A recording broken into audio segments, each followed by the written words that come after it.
for dinner?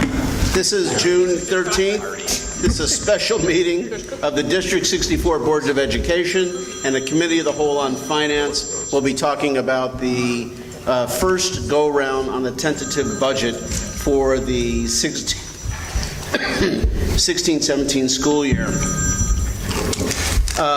First, Vicki, please take the roll.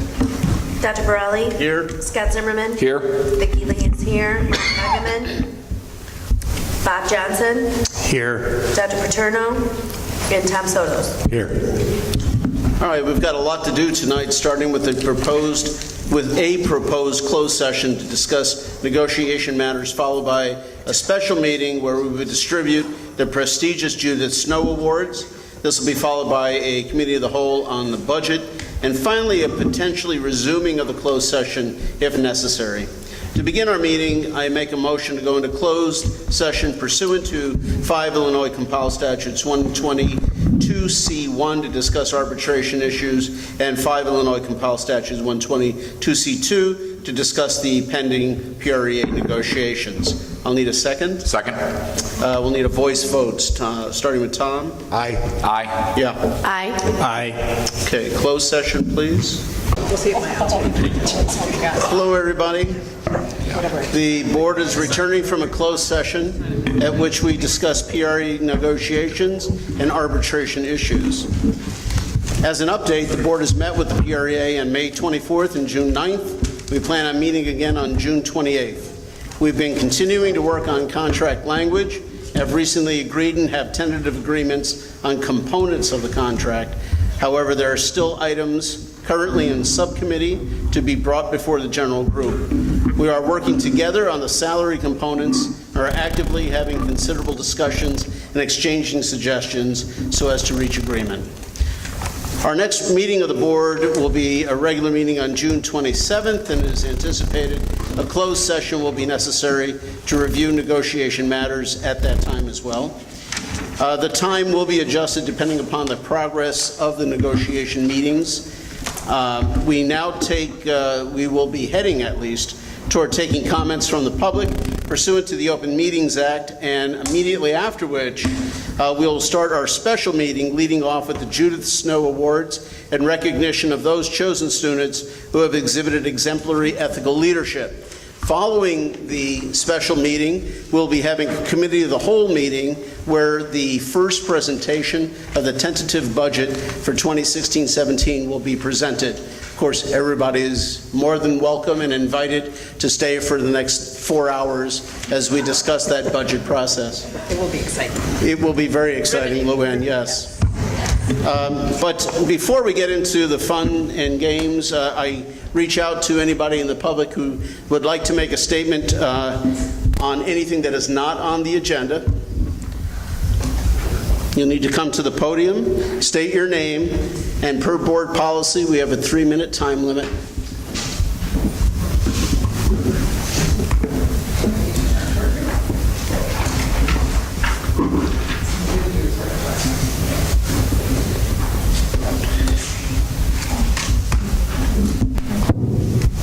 Thank you.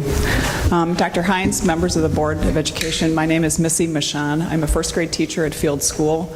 I'm also a Park Ridge resident and taxpayer, and all 4 of my daughters, I'm glad to say, went through District 64 schools, and now have all graduated from college, so there. I am very happy to be part of the District 64 staff, but I wanted to address you tonight on a number of different issues. So I couldn't give it just one issue. The first reason I'm here, though, is in support of the recommendation you're going to hear tonight on the Channels of Challenge and the Primary Challenge program. I was glad to be part of that committee, and I'm very proud of the resolution or the recommendation that we're going to be making to you tonight. I think it's wonderful, and I think it came from a lot of hard work, so I was proud to be part of that. But I have comments on a couple different things, and I will try to time it in 3 minutes. I wanted to wait until this meeting because I wanted to be able to look through and listen to the board videos, which are very interesting, but also to put my thoughts together about what I wanted to say to you. I think in District 64 right now we have a very aggressive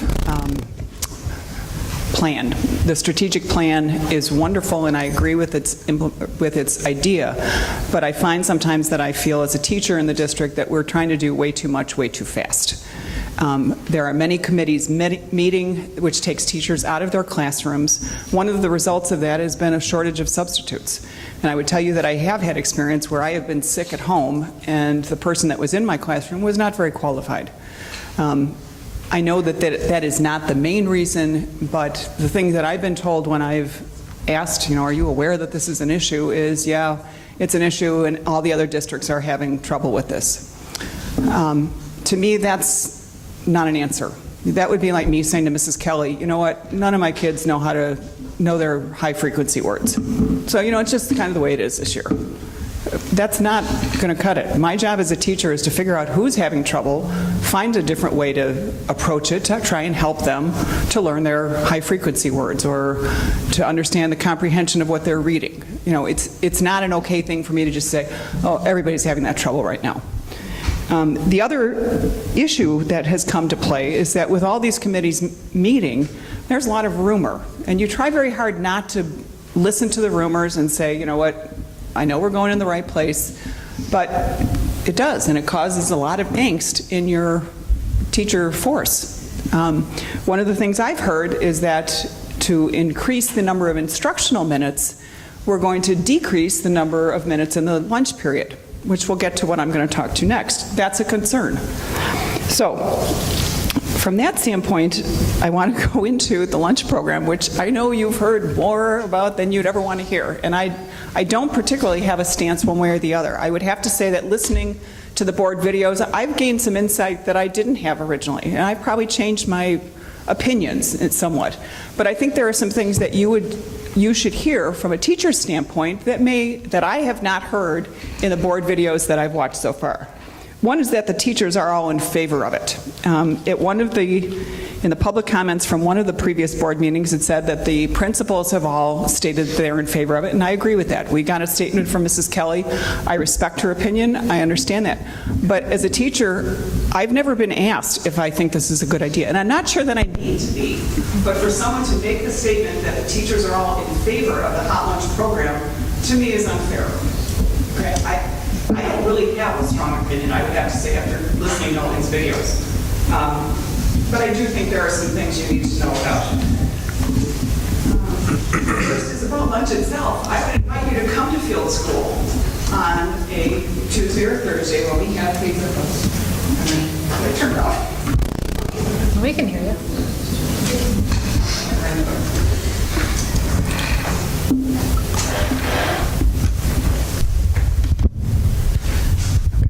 Better? Okay. I would invite you to come to field school on a Tuesday or Thursday. That's currently when we have pizza day and hot lunch day. Come especially in January or February when one of our gyms is taken up with gymnastics, which I think is a great, I would never want to say, please don't do gymnastics so we can have both gyms available for lunch. But it is chaos. So one of the grade levels has to eat in their classrooms. First grade has done it typically, and this year we did not, thankfully, Mrs. Kelly. Thank you. But it is chaos. Kids are trying to get to the lunchroom. Kids are traveling with their pizza or their hot lunch. It's amazing that more of the lunch doesn't end up on the floor. So that's a concern. Lincoln and Emerson, who have these programs, have a facility that's prepared for that. We don't. We have 2 gyms. They have to be cleaned up in time to be ready for PE at 1 o'clock or whenever we're going to start. It's chaos. So if you want to do hot lunch 4 days a week, that's a concern to me as a teacher, especially if the lunch period is going to be decreased. So, secondly, we've spent a lot of time this year at Field talking about waste, talking about using recyclable or reusable containers. And as a first grade teacher, we have snack and story. So I have seen a definite increase in the number of kids that are bringing their snack, and it's a healthy snack, in a reusable container. I know that we've also had that push in the lunchroom on Waste-Free Wednesdays. Try to bring stuff so that we don't throw as much away. Now, I understand from the board videos that the cost to the district does not change if we have more waste or less waste. It's basically a per pickup. But I think in some respects, we're being a little hypocritical. If we're telling our children, you need to really be conscious of what we're doing to the earth and try to reduce your waste, and then in any in any way that the lunch program, the hot lunch program goes forward, and I've listened to the ones from Arbor, and whether you recycle or compost or whatever, there's going to be increased waste. So I feel like that's kind of a contradiction to what we've been trying to do at Field this year, and I'm assuming that the other schools have been doing that too. Part of my feeling when this whole thing came up was, why is this such a need? Where is there such a need for hot lunch? And I would agree that in listening to the videos, I think from the parent standpoint, there probably is. But I would put to you, what does this do to the kids that are on free and reduced lunch? Because right now, they don't get pizza, and they do not get hot lunch. So on Tuesdays and Thursdays at Field School, they're handed a brown bag lunch.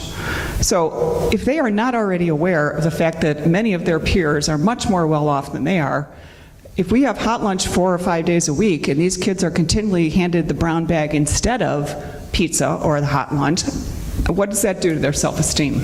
I'm concerned about that because the number of kids on free and reduced lunch is increasing. And so finally I come to, next one is the PTO funds. And this, I would have to say, I was totally confused as I listened to the videos about the renewal of the license and all of that, and I don't want to get into that. All I want to say is that if what we're doing for a hot lunch program impedes on the PTO's fundraising efforts. I mean, if $5,000 to $7,000 is gained each year by each of these PTOs, and I'm not sure of the exact figures, but I looked at a couple of the different websites, and it looked like that was possible, and from what the comments were by the PTO presidents to you the last time, it sounds like that is the range. That's a lot of money. Our PTOs really support us in many ways, for things that the district cannot afford to do anymore or whatever. And to take $5,000 to $7,000 out of their budget will definitely have an impact on us and on the education that we give our children. So finally I come to the survey. And I think this is possibly a bigger issue district-wide. We are so driven by data in all facets of our district. But it's important to remind people that in this day of data where you can get data from anything, it's pretty easy to find data to support whatever stance you want to take. You know, probably if I really worked hard, I could find data to support that parents should not read to their children at home. I would never do that, but I would venture to say that I probably could figure that out. Okay? So the survey that was sent to the parents, and we were able to see it, teachers did not respond to it, but teachers saw it. There was no response for anybody to say, I don't want hot lunch. From my understanding, the question was something like, if it were available, how many days would you take advantage of hot lunch? And it was 2, 3, 4, or 5. There was no option for 0. And as I recall, there was no option for comments. So to say that the respondents were in favor, sure, they were in favor because the people that were against it didn't have any way to communicate that. Missy, we're at about 8 minutes now, Okay. so if you can summarize. My other feeling, though, is that this data issue is also wider spread. As we are trying to get committee work going forward, we often ask teachers to take surveys, which I'm interpreting is something that we're going to use then to plan staff development or education or whatever for the following year. One of the things that we had to do this year in one of our Wednesday meetings was to respond to a survey, and I want to share with you a couple of the questions, because my feeling is that if you as a Board of Education are making decisions based on data that's presented to you, I want you to hear what we're being asked as teachers to respond to.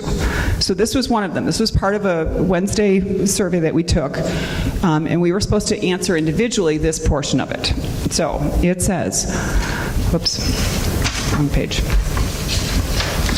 It says, all teachers will have initial and ongoing professional development in Tier 1 curriculum, formative assessment, differentiation, and co-teaching. And our 4 choices were, I have never heard about this and don't understand it. I know a little about this topic. I understand some of this. I understand most of this. I have a full understanding of this and could explain it to others. Okay, those are 4 very, very different topics. I could probably say I have a full understanding of Tier 1 curriculum. I do not have a full understanding of co-teaching. I've done co-teaching this year with another teacher, the EL teacher. We co-teach 1 hour each week in math. I spend one of my half hours of planning time to do that.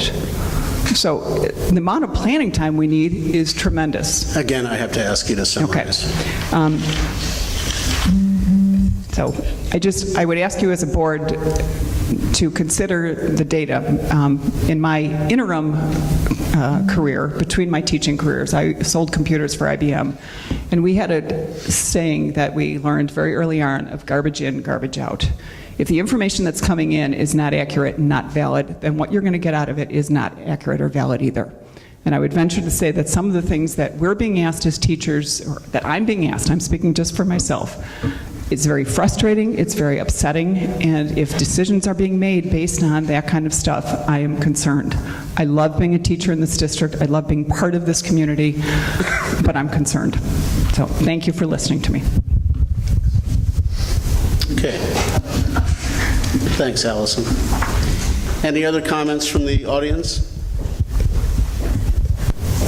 And not seeing any, I will now pass this over to Dr. Hines, and we can start the Judith L. Snow Award presentations.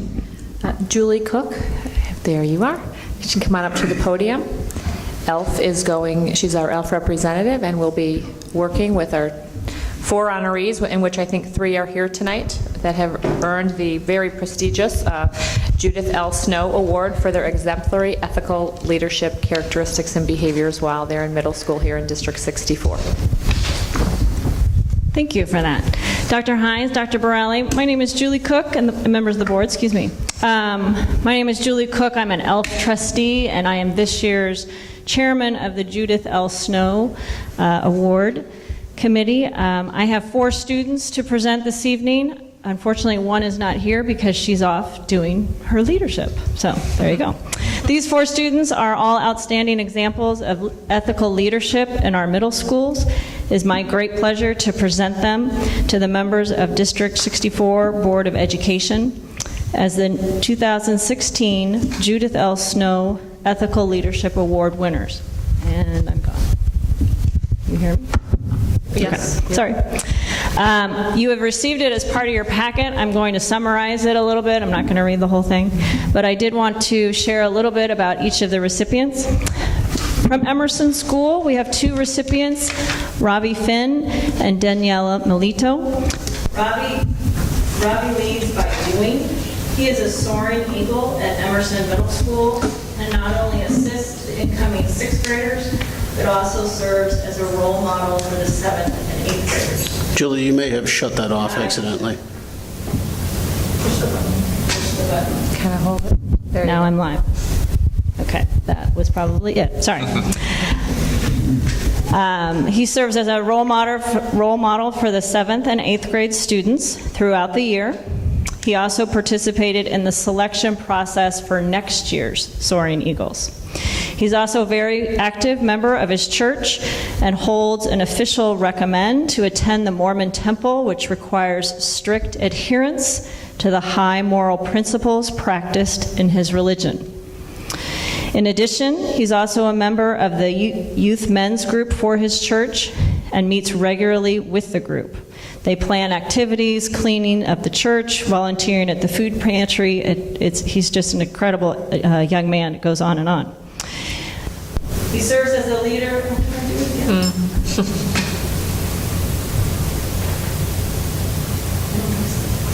He serves as a leader in the Emerson Chamber Orchestra by being a mentor for the junior members. And in his words, he believes that the development of his character will assist me throughout my life with success and compassion for all. Daniela Melito is a very positive, dedicated student and leader. We on the committee thought her essay was very enchanting. This is how she starts. I would like to say that I'm not perfect. I make mistakes, some worse than others, but that's what makes me human.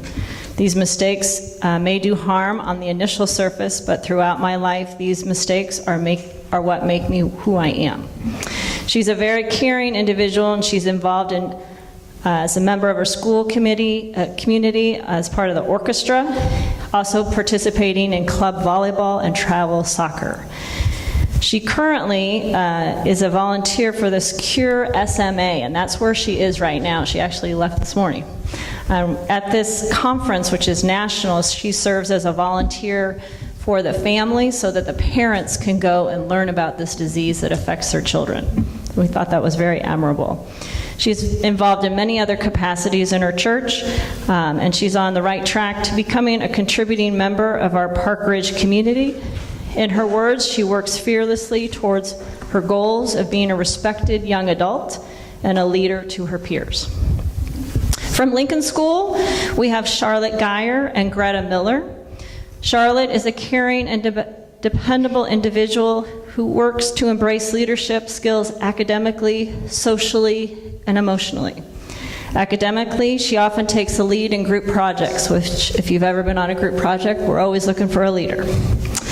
Socially and emotionally, Charlotte has been a camp counselor at a camp up in Wisconsin from kids from all over the world. So she tries to put them together, different cultural backgrounds, different ages, sometimes different languages. We felt that that was a great leadership quality.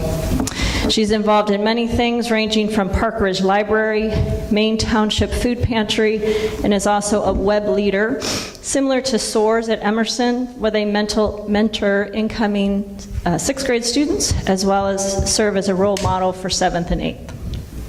Charlotte looks forward to continuing to develop and utilize her leadership skills in high school, as well as throughout her life. Greta Miller is a well-rounded individual with strong ethics. She's a very strong believer in small acts of kindness. Whether it's writing a letter to a friend who is struggling, bringing snacks to a class discussion, sharing a smile in the hallway, or encouraging others to listen during a group discussion and not just talk. She also exceeds outside the classroom, being a talented 3-sport athlete in volleyball, basketball, and soccer. And in her words, Greta is an outstanding role model and leader, leads by example, and hopes to lead a path for her peers and look forward to the future with hope and kindness. School District 64 Board, I present you with the 2016 Judith L. Snow Award winners. Please stand to be recognized. Thank you. Thank you.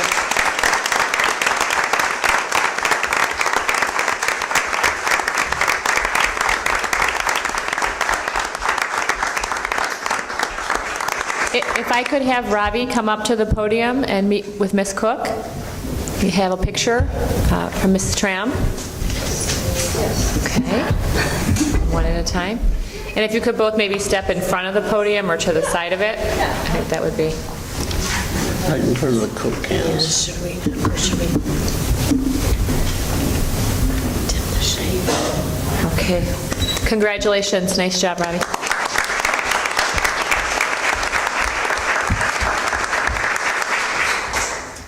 If next we could have, I know Danielle's not here. Charlotte, please come up.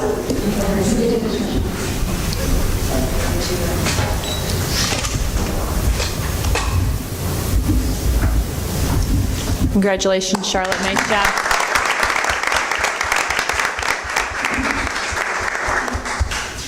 And lastly, if we could have Greta come up, please. Thank you.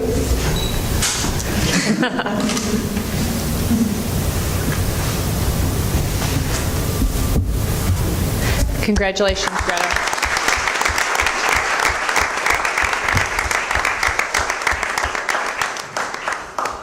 Congratulations once again to all 4 recipients for this year's Judith L. Snow Awards. A magnificent award given to what we truly hope all students aspire to, ethical leadership. And I believe that there are members of Judith's family in the audience. Is that correct? Oh, no. No? They got the change, so I don't. Okay. All right. Well, very exciting. Well, we'll hope they can show up for us next year. And thank you, Elle, for continuing to honor our leaders in our schools. We really appreciate it and look forward to hearing great things from the high school. Moving along, our next item on our agenda are the Channels of Challenge Program Review Update. I turn to Dr. Lopez for an informational presentation, and this begins on page 13 of our packets. Dr. Lopez, would you like Dr. Belchenko to come up to the table with you, or not at this time? And Camille? Okay.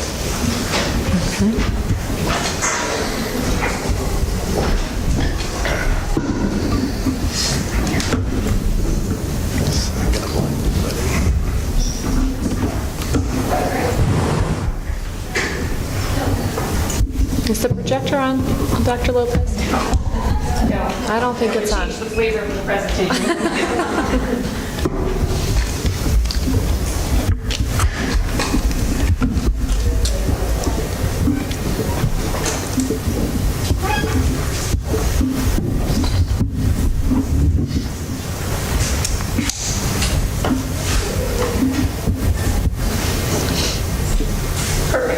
Well, while this is warming up, I'd just like to take a minute to thank our Channels of Challenge representatives who are here and our members of our Primary Challenge Channels of Challenge Review Committee who are here. So if you're a member of either of those teams or committees, can you just stand up so that we can acknowledge you?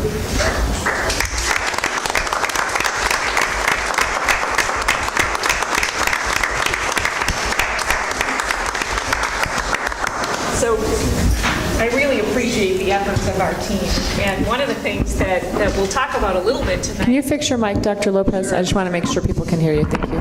One of the things that you'll hear over and over again as a theme tonight is sort of around dialogue and research. So this was really a team that was very intent on exploring all options, looking at sort of the trend data in terms of participation in our current program, using Laura Belchenko, our phenomenal program review consultant, to give us some advice on what models might look like and where we can go to next. And then we also partnered with District 207 to learn more about our students' experience when they get to high school and what would be the most appropriate experience for them to have in elementary school to transition to that. So tonight we're going to talk about sort of the results of all of that hard work. So as you know, the committee was convened really to look specifically at our Channels of Challenge program, which is our math and reading replacement program for high ability, high achievement students. And the committee was made up of 4 parents, 3 administrators, 19 certified staff members. And the certified staff members were representative of different schools and of different roles within our district. We were very lucky to have Laura assisting us, and also Camille Derwin, who is our curriculum specialist for the Primary Challenge and Channels of Challenge program. And we also had lots of consultative feedback from our 3rd through 8th grade Channels of Challenge team.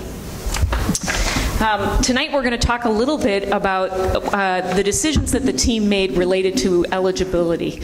But before we do that, I just want to revisit the decisions that we've already made related to screening and to extending the 5th grade CFC math and reading instructional minutes. So you might remember at our board meeting in April, we shared the recommendation to administer the COGAT to all 2nd graders so that everyone has an equal opportunity to participate then in the screening process.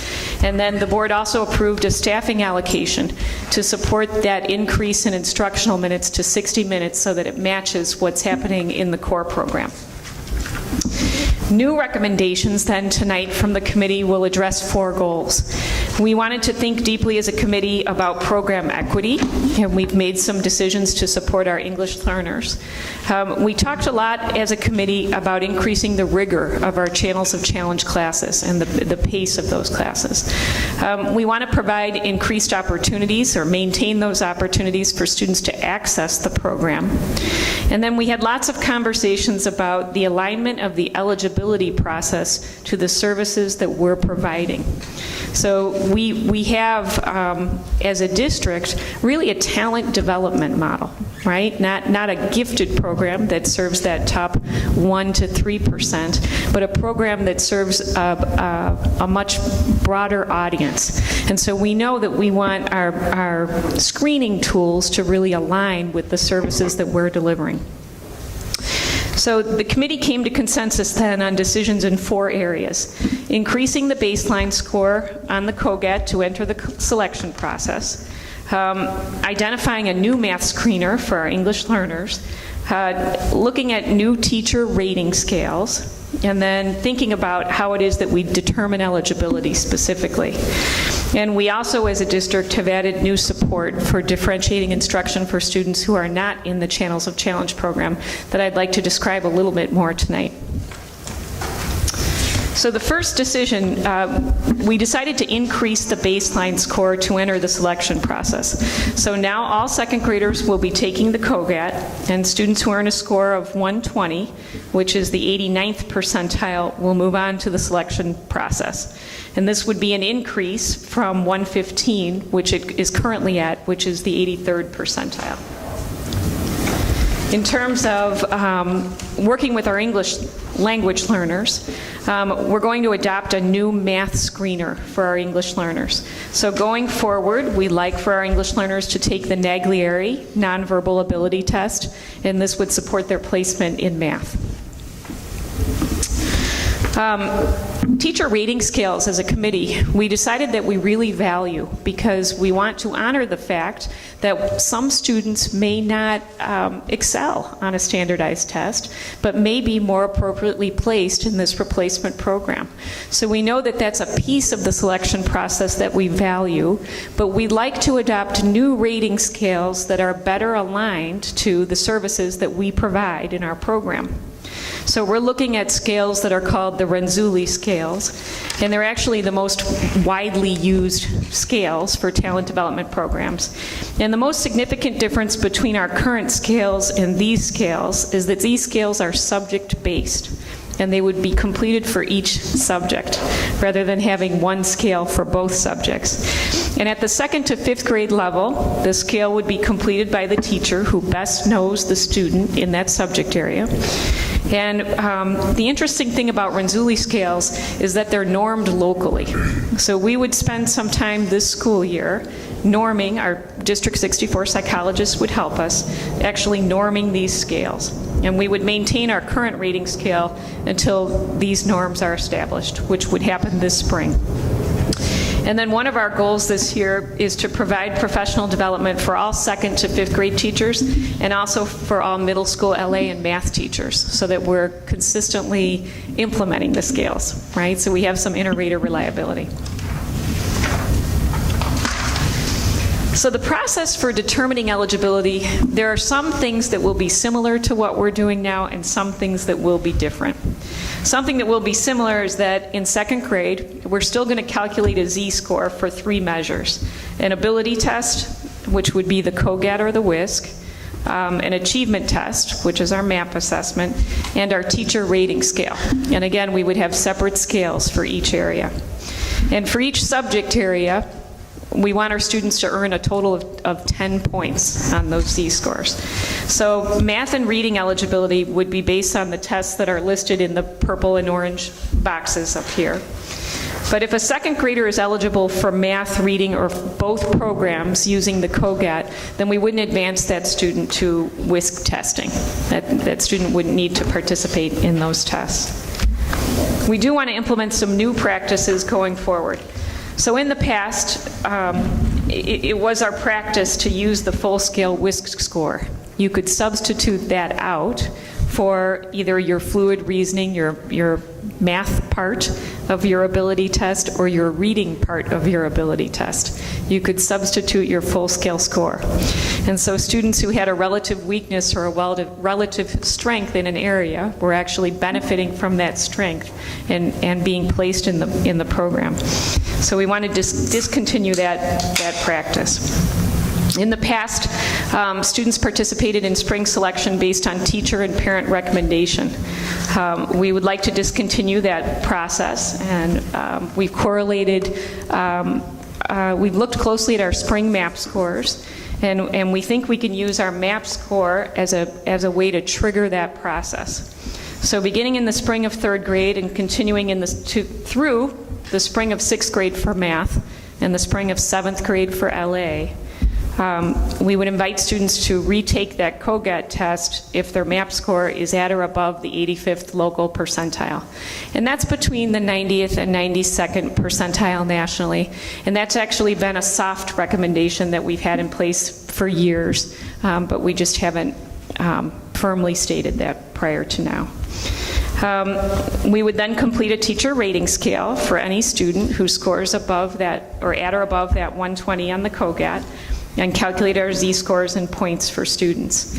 And what we'd like to do is then that following fall, if a student's MAP score increases, we would recalculate their eligibility, so that an increase in a MAP score would just trigger a second recalculation for eligibility. And we would use that student's prior year's teacher rating scale. As students move to the district, are new to the district, we would administer the MAP to determine if they would participate in the eligibility process. And because opportunities are available each spring for the selection process, and we'll be reviewing MAP scores in the fall, we would not have another formal appeals process. There would be no other formal appeals process. So, Lori, what happens if somebody moves to the school district during the summertime?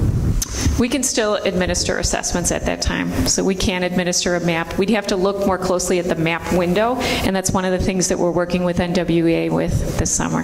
If they were students in Illinois, would they have already taken the MAP at another? Not necessarily, because that's more district by district versus Okay. national, although many districts are using that assessment now. So if they move to the district in September, then they would have to wait until the following year? No, they could participate in the MAP. The window would still be open. But would they participate in the program if they were eligible? Yes. Or would they have to? No, they would not slip have them to in wait. mid- you would slip Yes. them in mid-year? That was one of the things that we were committed to. We want to look at the different times that students can move in and decide which assessment windows they would line up with.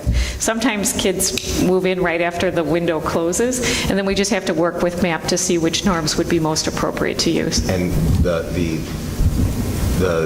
teachers who are teaching these courses it's okay to be adding students midstream? It's not going to affect how many students are in the classroom and There is a time during the year where it becomes very difficult for students to join math classes, right? So I'm looking at my Channels of Challenge team because I know that they would report this. So one of the things that we actually put in place, which is on this slide, is related to new support for differentiating instruction. So if a student moves in the middle of 3rd grade or 4th grade or 5th grade, and they've missed some of that accelerated curriculum, we designed a course this summer that supports students with catching up on the most significant concepts that they missed.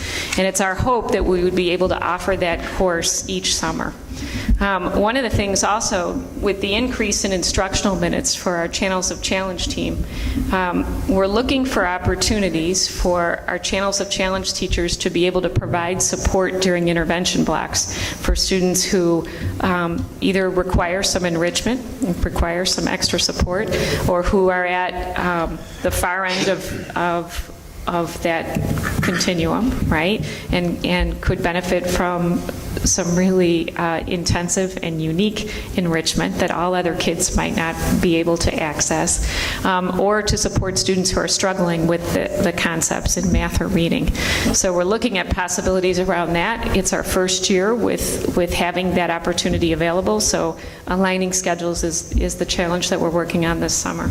Lori, if I could just, on this differentiation question, if I could just have a follow-up question. Sure. I really am excited about the idea of the Channels of Challenge classes being offered in the summer. Was there any thought or discussion of sort of self-directed study or math packets for students who wouldn't be able to participate in summer school so that they could still have some enrichment or, catch up a little bit, so to speak, between the gap there? I don't know if that's even a tool that's available. I just thought I'd ask. We did have a student who could not participate in summer school this summer, but did want to access the book as a resource. And because we have the digital books, they were able to do that. So that would be an option for families? That's a possibility, yes. Okay. Yes. To follow up on that, but Lori, isn't it that most classes now are having some summer packets or some summer work for all students, correct? I don't, grade level by grade level, there are some grade levels at schools that send home packets for students to review or get extra support before school starts, but we haven't done that at a systems level yet. We have a 5th to 6th grade math packet that we assign, and so that's systemic, but the other pieces are more school-based, depending on your grade level. I know because my daughters, as they were going through, were receiving these packets, and of course, they'd save them for the last week of vacation to complete. Right. Yeah, that's Yes, about I know. right. That's a great week, isn't it? Yeah, but regardless, they did get a packet, and I just wanted to know how system-wide that practice has become, because, you know, in many countries, there is no summer vacation, and who knows where we'll be in 15 years, but... Right, we'll probably still be on the farming schedule. Maybe. We can see. But the other thing that has come forward is many of our 3rd through 5th grade teachers are looking for challenge materials for students who aren't in the Channels of Challenge program but need some extra enrichment or support in the classroom. And so this week, actually starting tomorrow, and running all week, we're bringing together grade level teams to design enrichment activities for students who are at that higher end but aren't in Channels of Challenge. So we're really excited about it. Tracy Thomas, who is our math curriculum specialist, will be leading those teams. And going forward, one of the things that we're hoping is that this is going to provide the opportunity for students to have a more differentiated experience when they get to 6th grade math. So we have an accelerated math class in 6th grade that's not on the Channels of Challenge track, but is between Channels of Challenge and core. And we're thinking that these enriched opportunities, these projects that we're working on this week, are going to change that class too. So make that a more accelerated experience for kids. The other thing that the committee talked about a lot is really the need for differentiated support around social emotional issues for some students who are in Channels of Challenge. So how can we support students with having a growth mindset, right? And being more resilient and taking risks and all of those things that we so value. So we're going to partner with we have a social emotional learning subcommittee, and so we're going to partner with them and with our social work team to brainstorm how we can support kids from that perspective. So we really, you know, after many meetings, we felt like these recommendations met our needs around equity, rigor, access, and then that alignment piece of our eligibility process to our program services. And, you know, again, I want to acknowledge the committee's hard work. We've come to consensus on these decisions, and thank the Channels of Challenge teachers who really were very thoughtful about the consultative feedback that they provided to the committee based on their teaching experiences with students. And I also want to honor Laura and Camille. I know I just am so grateful to both of you for really rolling up your sleeves and pulling together the data and helping us look at different models and connecting us to other school districts, and it made a very challenging experience also joyful. So I think we all learned a lot. But we did want to take some time. I know we had some questions that were asked during the presentation. We're also happy to ask questions about anything else that anyone has. So, Laura, I guess a question on the new math screener for the English learners. So I understand that, and that sounds good. I guess what happens then when they come into the program? So I know we may not have had that individual in the program previously. And so what sort of changes do we have to make to, continue to have that person advance, even though their command of the language might not be as good? So one of the things that the screener will do is give us information about eligibility, right? And then there's really a placement decision that happens by the team. So we would work with our English learner teacher, right, and the student's classroom teacher and the student's parents to decide which placement would be most appropriate for the child.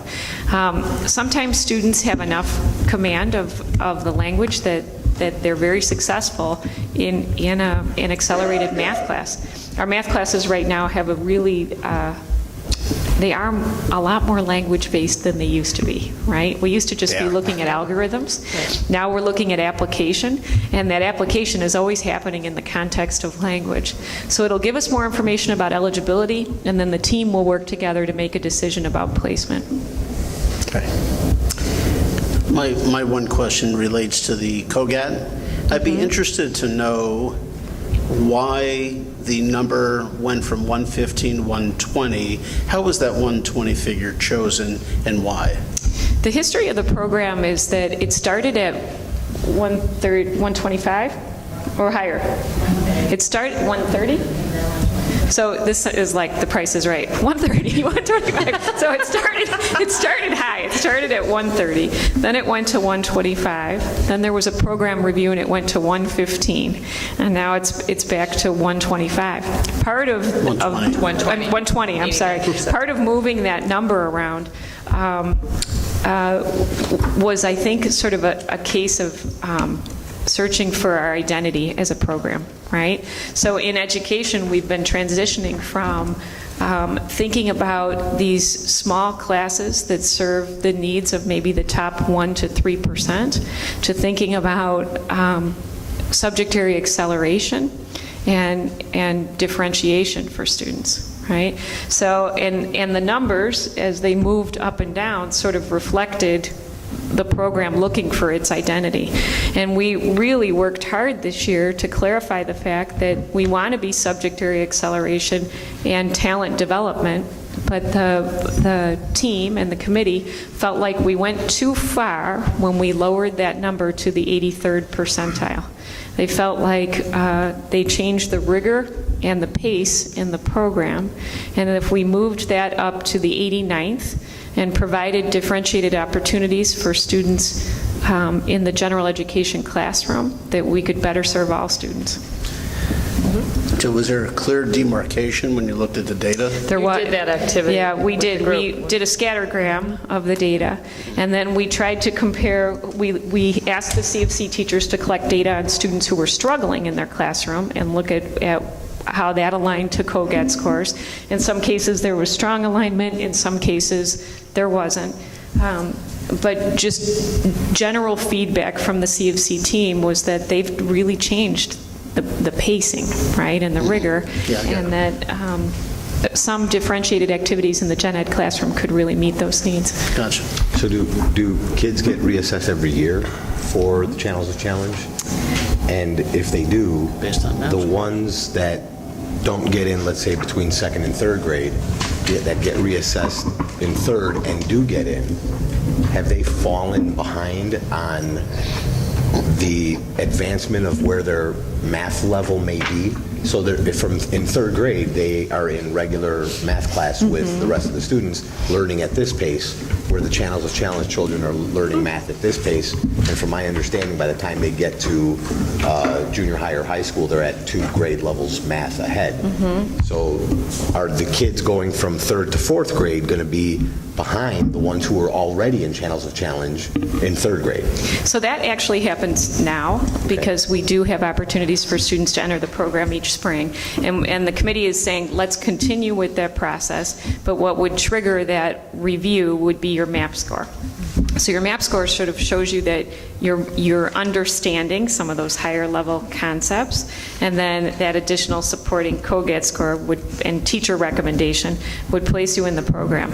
What our CFC teachers have done in the past then is partnered with parents and probably given up their lunches, I suspect, or looked for every free minute that you have to sit and meet and talk with kids, right, about those important skills. We do have the digital textbook, so we can provide kids with support that way, and then we're running this summer school program. But the other piece about these enrichment experiences for students in the core classes at the grade level is we're trying to get rid of this idea that you're either in the program working here or in the gen ed classroom working here, right? So that leap from your gen ed classroom to CFC shouldn't be as big as it is now.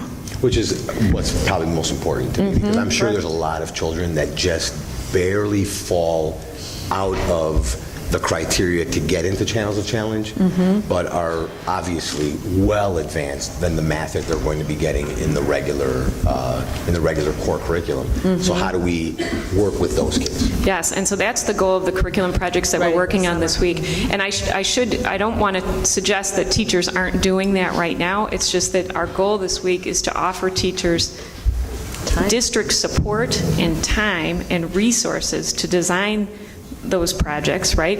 And then everybody's going to share their best idea with everyone else. So we're not reinventing, at the team level each year. And Tom, in the junior high, they have enriched math that answers your question perfectly. So that kid that maybe does go at a faster pace, and they go quite quickly. I just want to commend, I have a daughter who was in the reading program with Mrs. Newman, who was wonderful. And how I found out about the program was being on the playground with another mom. So at the school that we attended, every kid wasn't tested. And, that's how I found out. And she ended up excelling in the program. So I just think it's wonderful that you send the emails, that you're testing everyone, talking to the teachers, because it's a wonderful program. And I applaud all of you. Yeah, and I'd say the same. I know, Laura, you and I had talked probably, and Camille, probably more than a year ago, that I was concerned about sort of that we had a sort of good definition of what our program should be going forward in the future, because as someone who's had kids for a long time in the district, it's evolved over time, which is fine and everything. But I think it's great that, everybody really, put forth a lot of effort and really coming to this, and really, and the aspect of giving all the children an opportunity in second grade so people don't have to make that fear of failure type of decision or something like that. I think that's great. And also people who aren't aware of the program, then, that it gives everybody an opportunity. So I think these are great steps. All right. Thank you very much. Mr. Chairman, may I address the board? Please. Challenge here. Challenge of challenges to get the microphone. There you go. There we go. You need the summer package. I just wanted to say what a pleasure it was working with the teachers, with the parents. What I was so impressed with, again, was the knowledge base that Camille had of the program. What also actually made my heart sing was to see Dr. Hines and Dr. Lopez at the meetings continually there. Rarely does that happen when I do a gifted review somewhere where I see great administrative presence, and I just felt as a board you would want to recognize that they were very vested into this process. So that was a very, for me, I thought that was absolutely an excellent commitment to the rejuvenation of something that, obviously, from listening to the parents and the teachers, a program that has an historical perspective that is very well researched, and an amazing legacy that is continuing in this very, very high achieving district. So I commend everyone here. I almost, if you were going to vote, I probably would have said aye. I've served 25 years on the Libertyville Board of Education. So I've been in your shoes many, many times sitting here listening to such reports. And I want to commend all of you for your service as well, because what you do is inevitably what's good for kids. And everybody here has to thank you for your service as well. So I can turn this off, and I'll turn it over to Lauren. Thank you very much. And again, Dr. Hines, thank you so much. Thank you, Laura. Thank you. Thank you. Perfect. All righty. Next item on our agenda is update on enrollment model with an analysis. Joel Martin will be leading us in that, and it's beginning on page 29 of our packets.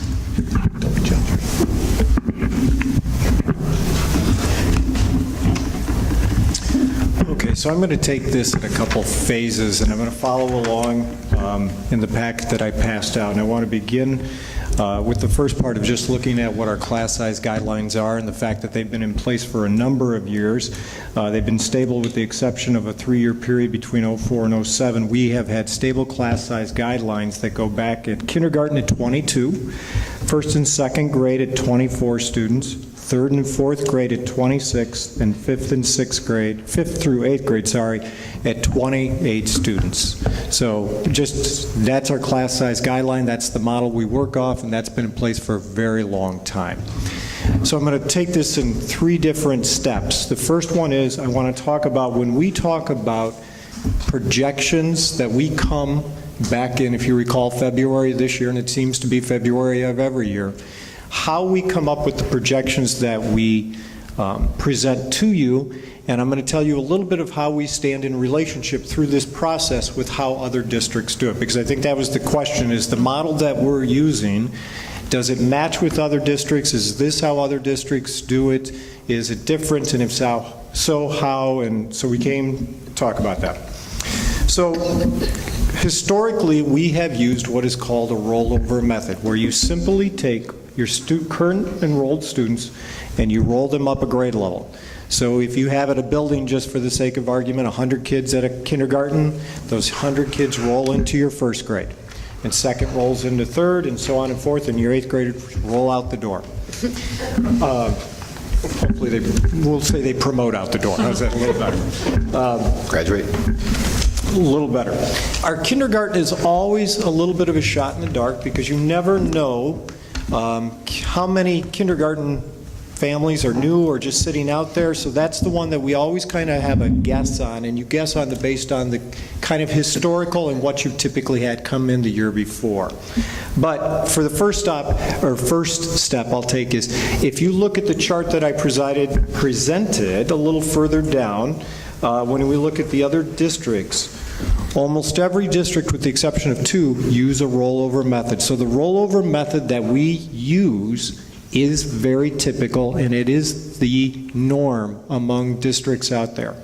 Now, I'm also going to take a minute to talk about the flaw in the rollover method, and it's something that I know that Luann and I have talked about, and Luann is looking at something called a cohort method, which he presented earlier this February.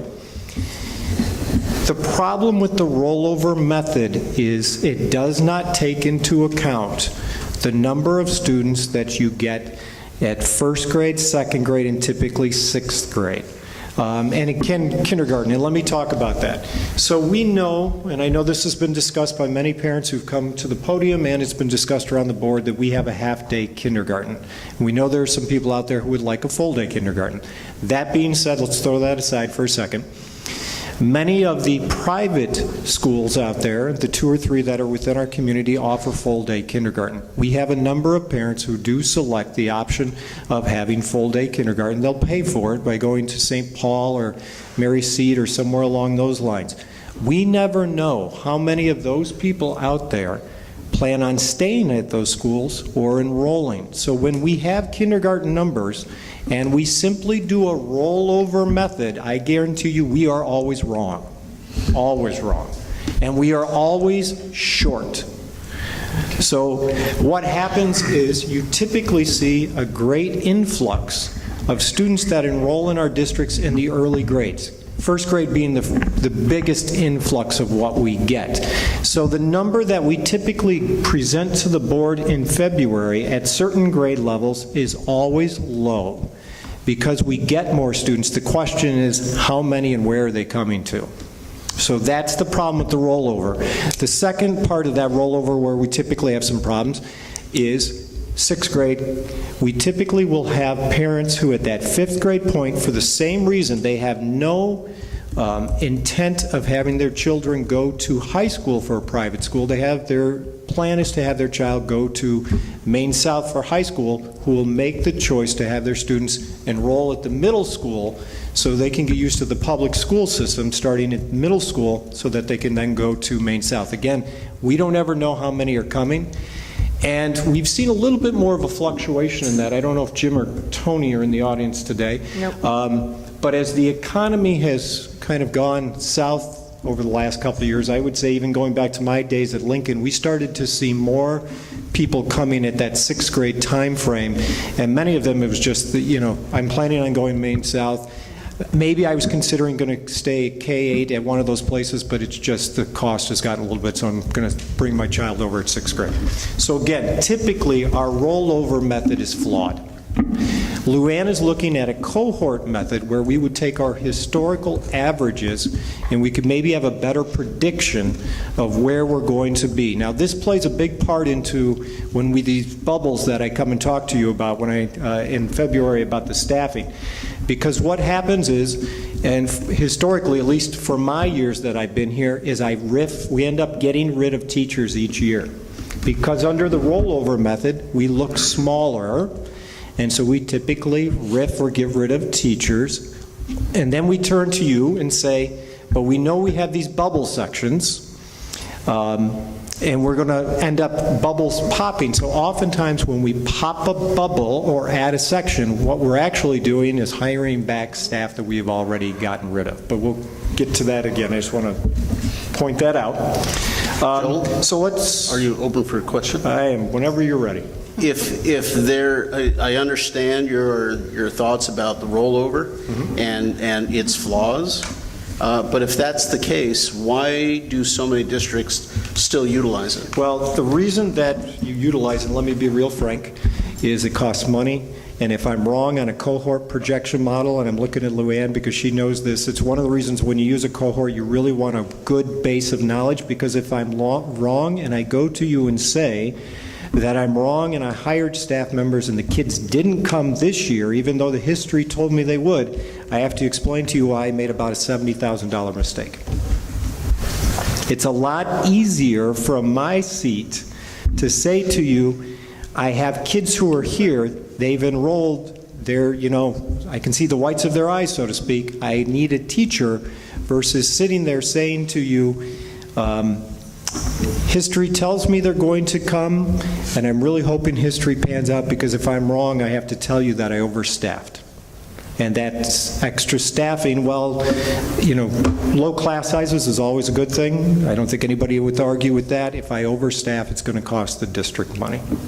So most districts, you'll notice, do the rollover because it's just a way to be a little safer with the money you spend on staffing. So with the cohort, you have to be more exact, but you run the risk of overstaffing. With rollover, you might wind up with more students, and you run the risk of being in need of a teacher and trying to find somebody at the last minute. Or you end up riffing teachers that you end up typically knowing that you're going to end up hiring back. Because like we said, if you'd asked me typically, do I think I'm going to need to riff as many teachers as I've had, my answer would be no, because I know we're going to get first graders and I know we're going to get kids at certain levels. But it's the same thing, I can't be wrong. So we rip them, and then we end up typically hiring them back, and that is a process that is very similar in, like I said, not only our district, but many other districts. So Tony, I've used this method for 9 years in 3 different districts, and I've never been wrong. So we've never overhired staff, so. In the rollover or the cohort? Cohort survival. So because your history does tend to repeat itself in terms of X number of first graders, you're picking up X number of sixth graders, and this year we also added in some Cook County live birth data that we're getting to look at kindergarten classes. And I commend Luann, because of the way that Luann has explained it to me, and I think you take a little conservative look on that and you go out and really try to find the numbers, I think is one of the ways to really use the cohort, I guess, smartly, compared to just you're historically looking at it, but you're also taking other factors into account. Right. So do you have open dialogue with the parochial schools to assess how many might be transferring? No, we don't typically call them and ask. In past lives, we've checked with preschools potentially to see on kindergartners, but we have not utilized that here. Wouldn't they be open to it? We do certain services for them. Yeah, we can certainly survey them to see how many students we would have coming from particular preschools. What it typically would entail, though, is having somebody at the parochial school call each of the households, which is what we do to confirm at grades beyond kindergarten, to see if they intend to come back when we're close, before we come to you asking for an extra section. The principals are calling each and every household, asking the parents to let us know if they intend to come back. So if we wanted to do something like that with parochial kindergartners, we would either have to ask them if they would be willing to call for us, or if there would be a way that we could get the contact information of their kindergartners to call, and I just don't know. We haven't tried it, so I don't know if they would be comfortable giving out that information, but I have a feeling they might be reluctant to share Because it could be a loss of revenue for them, too. So just, I'm sorry, I go was ahead. going to ask, again, with the cohort model and not understanding, but does the cohort model also, I love the births factor that's thrown in there. Does it also address like new home construction in a municipality? Because that can be a big factor with a million apartments going up and things of that nature. Does that factor in the cohort model, or it does not at this So point? what you need to do at that point is really look at some other data on that. Sometimes we're using, like John Casarda comes in handy. So then you take the projections of the cohort model and then you look at you play new with them housing. because you think that those. Okay, I just wanted to make sure I understood. But as you've explained it, Joel, the rollover model costs us nothing other than perhaps ill will with someone we had riffed and had to hire back. The cohort model could cost us something. Okay, I just want to make sure I understand the cost benefits analysis, that's all. Thank you. Luann, in your past experience, were there as many parochial schools in that area as there is here in Park Ridge? I know in 23 we had 2, so in the district prior to that we had 1. But it just works because it's looking at your averages over a number of years. And so some of those are 1 point plus, some of them are less than 1, and it just continues to roll forward. And I've, knock on wood, not had an issue with it. Yeah, so just to continue, to give you an idea of what I'm talking about when we're wrong, and we're not wrong by like 3 kids, we're wrong by like 80 kids, 100 kids, that when we do the rollover often short. I'm saying we're under projecting by a large amount, which is why we often have these bubbles, we call them, and which is why I'll sit there and say I want 4 bubbles, or I'm asking the board for 4 bubbles or 5 bubbles or 6 bubbles. Like I said, that doesn't necessarily mean that you take this year's and I'm going to add 6 more teachers on the top of that. Right. It means often I'm going to be hiring back to get us close to even. Maybe we go up a little bit, maybe we don't, depending. But on paper, it's understanding because we're under projecting. We're asking for these bubbles that typically we know are going to come. If they don't come, we don't use them.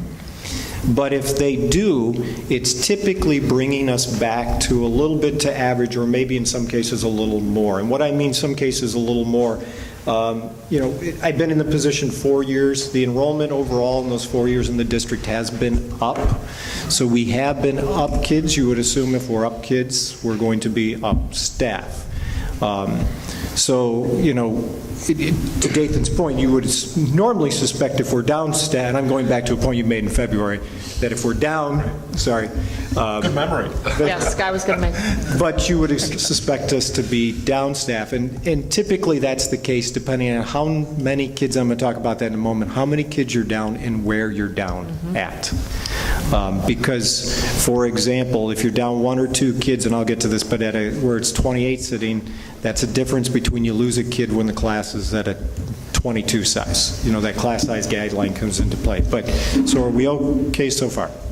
One final question, because I'm trying to think of the attributes and the pros and cons of everything. In general, I know there are always exceptions and every case is unique, but in general, when a district has to go find teachers in August, do they find them to be as good a teacher as you will find earlier in the year when you know you're hiring, or do you find that sometimes that maybe it's not as strong? I guess I'm going to answer it this way. I don't think that I'm not necessarily going to say you can't find good teachers. What I'm going to say is the pool is not as deep come August.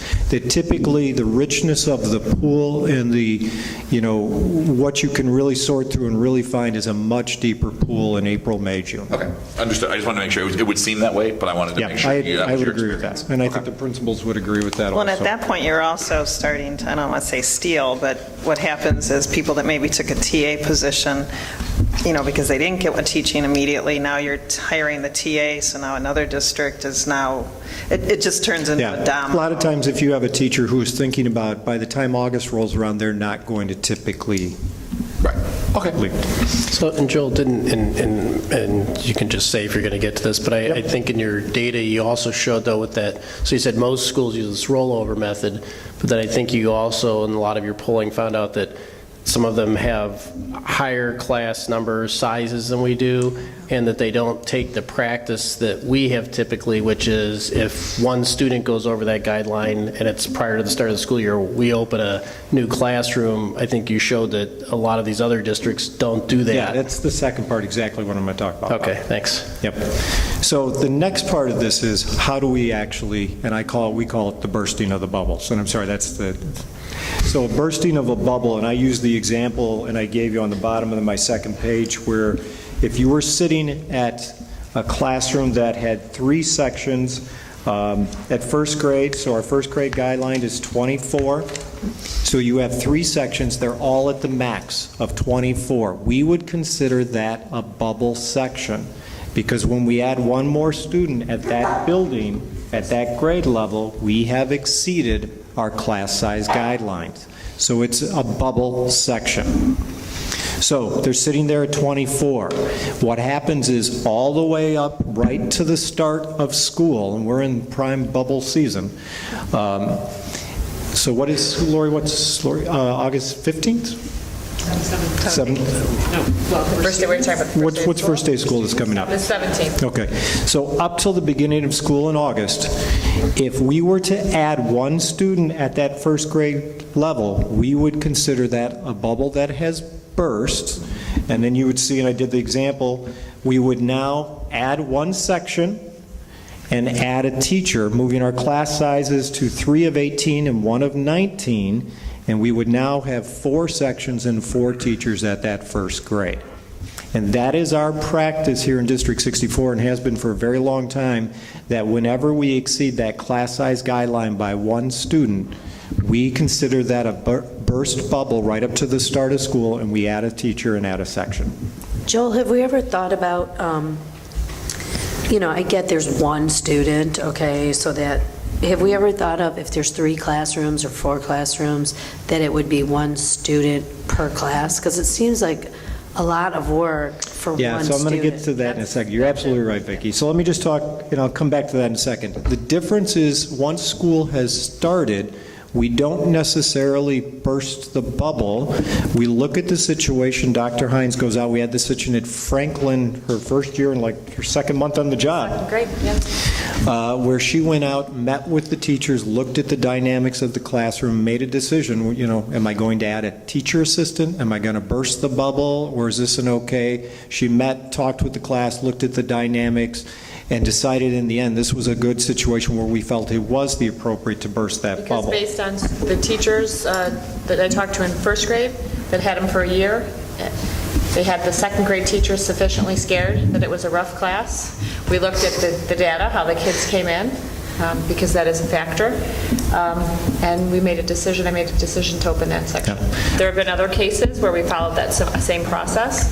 The class wasn't as challenging or as needy, and we went with the TA. Yep. And so, but once school starts, then it becomes the superintendent's decision. That's hard to do that. Yeah. This is the point to Vicki's point, when I surveyed the surrounding districts, and a number of those that we consider not only neighbors, but some of them as our comparables, you will find that process of which we work, we are in the minority on that. Most districts, 8 of the 14 districts I surveyed, do not have a strict class size guideline adherence, but they adhere to the fact of it's an administrative decision based on the factors that involved. Some of it is, exactly what Lori said, looking at the makeup of the class, looking at how many kids, looking at, is it a middle school versus an elementary, a kindergarten? So it becomes the superintendent or the administrative discretion based on looking at the specifics of that grade level in that section to whether or not they're going to split. Joel, you keep making reference to the current class size guidelines. Are those guidelines, since we're talking about other districts and what their practices and policies are, or guidelines are our class size guidelines in the same ballpark as many other Absolutely. districts? We did a study on that a couple of years ago, and we felt pretty much right smack dab in the middle. And I could pull it up, and I didn't bring it with me, I'm sorry, I have it somewhere on the computer, but we really were right at the average in the middle of where we surveyed. There were, as you would expect, some that were a little smaller, some that were a little bigger. But we're right in the ballpark with our comparables. Even in third and fourth grade at 26? But like I said, we're a little high on some and a little low on art, because our fifth grade at 28 is probably a little bit higher than some. And we've talked about that before, but overall, if you look at the specifics, we fall pretty much in the middle. Does that mean, like to Lori's point, do we have some that's probably a little higher on the end? Yes. Do we have some that's a little lower on the end? Yes. Could I ask a question somewhat related? You made a statement, and I think it would be, most people would assume that, we all like smaller class sizes, but we're not talking of going, from 25 to 4 students in a class. You're talking of going down 20% or so, generally the way it works, or going up a little bit. Is there, from what I've always read, when you're talking these numbers like between 19 and say 28 students in a classroom, I've always been on the impression, and I'm no expert, that there isn't really a performance difference by having one teacher with 28 students or 19 students. But am I wrong in that? I've always heard that the class size isn't that sensitive at that level, or is it really very sensitive where if you go down from 24 to 19, you see a dramatic improvement in learning? I think it makes a big difference, even more so nowadays, because we are doing so much more differentiated instruction, and we're not addressing 30 kids at the same time and giving them that one-size-fits-all lesson. We are doing a lot more customization, a lot more small group work, and I think that the more kids you have to do that there is, an impact. Well, I could see that, but is there research that supports that statement? I can find you some, but what we've gotten savvier about is not thinking about the number of kids, and I know I just said I can find you research that supports that, like what Missy said. No, but I'm not looking for every report. I'm just trying to get the general. So what we've gotten savvier about is the number of instructional groups in a classroom. Right. Okay. So when you think about differentiating instruction and doing small group work, there's a big difference between 4 groups and 6 groups, right? So if we can still keep a heterogeneous class, right, but make the number of instructional groups in that class smaller, that's a good thing for us to be shooting for. That's good to hear, because I was always under the impression that where we were playing with these numbers, it really wasn't a huge impact to have slightly fewer students, but now I'm hearing it seems like it really can benefit the students to go from 25 to 19 students or whatever, because it's a bubble broke. It still depends on the number, in my opinion, the number of instructional groups, right? So, and the willingness of that classroom teacher to do the differentiation, because it does happen to a different degree depending on the grade of the classroom and so on and so forth, that teacher's level of comfort. So is there an optimum number of subgroups? Because I liken it to the old Ed Sullivan show where the guy's spinning the plates on the stick, right? And you can have 4 subgroups, 6 subgroups, but at some point, I mean, how are you going to control them all? So is there an optimum number? And if there's an optimum number, that would kind of correlate to an optimum overall size, right? Right. I don't know what the optimum number would be from a research-based perspective, but just from a teaching experience perspective, once you get more than 5, it's very hard to manage. I can imagine. It's just hard to manage. 4 is nice. 3 is better, but with 3, unless the kids are really clustered together, you're not differentiating for some kids. Right. All right, Joel. Yep. So, getting back to the bubbles bursting. So, just to reiterate again, just put myself back on track. It's 4th of July, bubbles bursting. That's right. We're almost there. But we do that up until the start of the school year. After the school year, we have the option. Vicki, to your question, which is have we ever considered 1 over? And going 1 over in each of the, so in that example that I used, where instead of 3 sections going over when you add 1, would you go over when you add 3? What you have essentially done there is you have now changed your class size guideline. Your guideline is no longer 24. You're saying it's acceptable to be 25 in all 3 sections. So to your point there, have we looked at it? No, because previously we haven't been really interested in looking at changing our class size guideline. Because at that time, or at least the argument I would make, is if you're not adding a class until you go to 26 in one of them, you've now essentially changed your class size guideline. Yeah, from what I understand, you have to have a cut somewhere. Right. So if you were to move your cut from 1 over the 25, excuse me, or over the 24, to 3 over the 24, now you're at 25, and then now it's acceptable to have 1 over the 25, and then where do you stop it? So it's got to stop somewhere, otherwise you'll just keep growing it. But what has, like I said, to get back to the, I think you're absolutely right, Tom, but where we seem to be different, or not in the norm, is the process of when we burst a bubble. We have a very strict adherence to the class size guideline that goes all the way up to the beginning of school. Most districts don't. There are 3 other districts that follow a very similar format as we do. One of them, Wilmette, but they try not to hire, once their class lists have gone out, that's it. Whereas we go up to the beginning of the school year, they stop. Lake Zurich does the same thing, except they stop on August 5th. So a couple weeks before school starts, they have a hard line in the sand. And then in Killdeer 96, a week before school starts. Not a lot of variance, but a little bit. Those are the 3 districts that are very similar to us. Then there are 2 districts that I consider somewhat of outliers, which happens to be one of them, Arlington Heights 59, Des Plaines, where they will go well. Arlington Heights goes over 30 before they will, regardless of what the class size is. So if it's 24 or whatever, they'll go up to 30 before they look at adding a teacher. And in Des Plaines 62, they actually have contract language that they don't have to look at adding teachers until they get over 32 and up to 34 in some sections. I don't think I call them outliers because I don't think that's anything that most districts would look at. When you get into those numbers are way too large. That's Chicago. And then the outlier on the opposite end of that is Glenview 34, which they kind of do somewhat of a cohort model. If there are a couple kids away, they'll err on the side of adding the teacher early, and part of that is because they want to look at getting the rooms up, getting the staffing and all of that, and they assume oftentimes they're going to get the kid. They'd rather err on the side of impacting schedules, impacting room usage, and getting the hire, so they'll go early on hiring a teacher. This is what I was confirmed. Laura, you were there. Actually, when I was there, they would hire an assistant. So classes could go 2 or 3 students over, and we would hire an assistant to support the students in that classroom. So maybe it's changed a little bit because that's what but...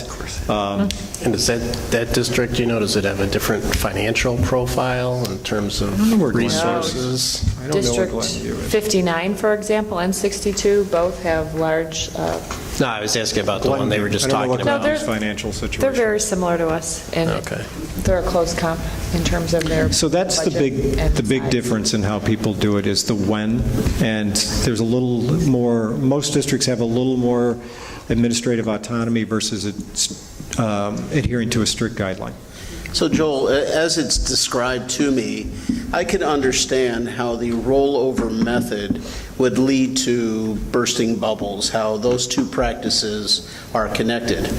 If we switch to a cohort model, will that affect the bursting of the bubbles or bubble formation, or how will that affect setting class sizes come late August? Well, I don't think it'll affect setting class sizes. What I think it'll affect is if Luann, and I think we're in the process of looking at this and moving towards this, is be able to be more accurate in our projections so the bubbles that we're asking for are smaller, and we would be more accurate in not having to dismiss and RIF staff and then bring them back.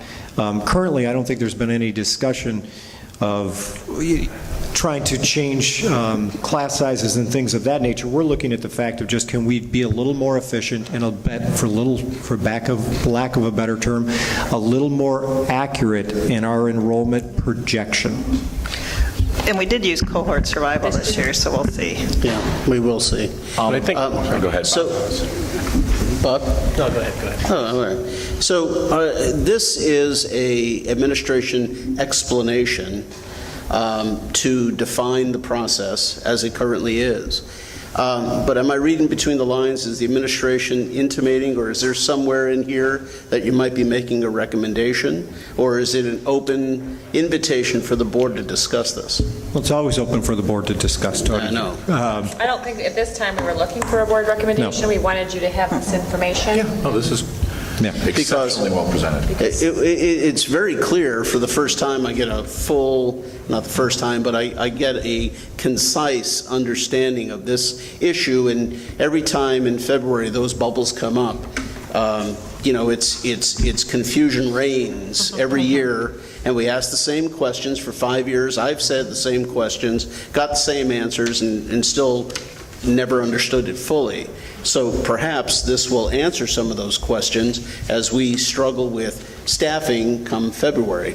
But my personal opinion is that, if you have your guidelines and then you fill all classes with one extra student before you break that, that just tells me you have your guidelines plus, and there's your cutoff. You could still, in my opinion, you could still have that cutoff. If you did move to that particular model, and I'm well aware of the STAR report, and I don't know how valid that is, and there's the small subgroups, and yeah, I get it. But the long and the short of it is, if you did move to that model where each class has to be added on one student, and then you're cut off, the curtain falls, how would that work with the cohort implementation? That gives you more flexibility, does it not? Well, I think, Luann, you and I would have to sit and chat. I think we would have to, you'd have to build the model, start your historical average based on that premise. So we would have to, for lack of a better term, reset the baseline. Well, yes, you'd have to reset the baseline, but one other thing in using like a cohort survival is that typically you always have retirees every year. And so if you may hold off a little longer on rehiring hiring one or two retirees, which is how you can also get away from this potential of, hiring too many teachers. So that's kind of another way. I've never had to use that, but certainly that's something you could do, because it is not fair, I don't think, to the staff to be riffing people. They don't have a job. We potentially can lose some very good teachers that way too. Sure. So if I'm understanding this correctly, the difference between the cohort method and the rollover method, as it affects how many students we're going to have in our class, it doesn't. We still maintain our I don't want to use the word quota, our class size guidelines. We still stay with the one bubble over, how the bubbles burst. We still stay with who determines and how they determine where these bubbles burst. The only difference is internally, administration uses a different method to decide how these, and if administration, it basically helps administration come up with the teachers. And from what I'm hearing, it also would be a benefit to the teachers, because now they'll know maybe earlier than later how many of them are staying, going, not staying, or not going. And I know last year when I came, the projections were off by a lot, because I was shocked at how many teachers we were hiring over the summer. Yep. I'd never seen that before. Just for, I guess, historical purposes, we did have a long conversation about this, Tony. I think you were on the board. I don't know how many other members were on it, where we dabbled with the idea of setting the date earlier and then kind of doing a hybrid of what Vicki had, which was if it goes over by one, but not before all units, it was superintendent discretion starting at like August 1 or some earlier date. That was a conversation we had a long time. I think administration at the time didn't like the idea because it would put the superintendent in the crosshairs of a lot of community issues and things. So anyways, I just want to let you know that was something in the past, but I've always kind of thought of it as you guys do your best and then you pick your model. And in a way, when we go over, I know there's an expense, but in a way, it's sort of a happy accident, because at the end of the day, it is a mistake. You did your best effort. You'll always have mistakes, but the beneficiary is the children at the end of the day. So it's never really bothered me that we had this class guideline, because assuming smaller class sizes make it. Again, as long as we're as accurate as possible, when an accident occurs, and if there's 1 or 2 a year, it never really got under my skin too much, because the consequences had benefits as well. Yeah, and I guess if you use this method, I mean, the thing is with this cohort method is that you'll never be short, but you'll have the capability where you may hire teachers when you didn't need to. I mean, that would be because you're potentially going to make all those phone calls and confirm that every kid who's in the class is there. There's something in your models telling you I should be getting 3 more, so I'm going to hire a teacher, and then maybe those 3 don't come, and you may do that year after year after year, and then maybe your model will get adjusted to reflect the reality. But I just want to sort of cartoon it, that the rollover model, you never hire unnecessarily, you don't breach your classroom sizes prior to the school year, but with this model you could certainly do that, and I think a lot of people are concerned just about trying to be as financially prudent as we can, and as you said, once we sort of cross that bridge and we hire someone, and we've committed to that classroom, then we're going forward. Well, even with using the cohort, I mean, we're not running out and hiring someone. Even like we have 2 classes right now that look like, which is probably ones we predicted, but we didn't run out and hire people. I mean, Joel's just been watching it very closely with Brian and the principals.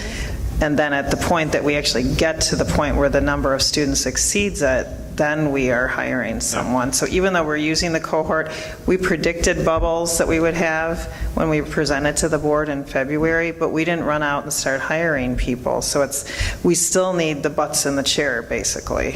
Well, I guess, so what's the purpose then?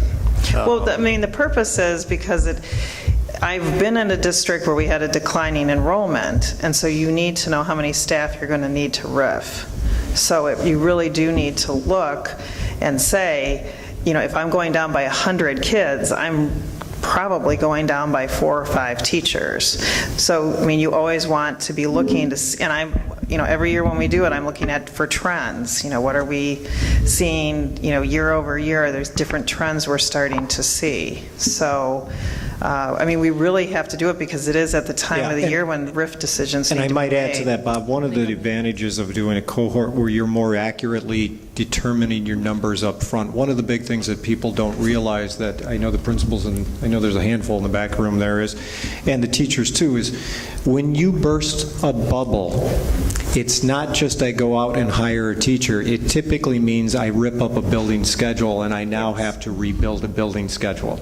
It means special things change. It might mean room changes. It means now we tear up class lists and we do things of this nature, which it is so much easier to do that early in the year than later in the year. And sometimes when you end up having to do that in August, it gets to be a real hassle. I'm looking out there and I see a lot of people shaking their heads. And I agree with that, and I get it, and I get that. I get that. Someone will say, my first grader won't live if she doesn't have Miss Michon as her teacher, and now you've moved me to a different classroom. But I'm getting to the whole point of this, though. I thought was to use this cohort thing, predict and hire based on that prediction. But now it sounds like you're telling me, no, you won't do that, and I'm getting a little confused here. We're trying to be conservative, and I'm kind of speaking for Joel, but the initial way you use it is to decide on your RIFs, right? Do you have RIFs that you need to make?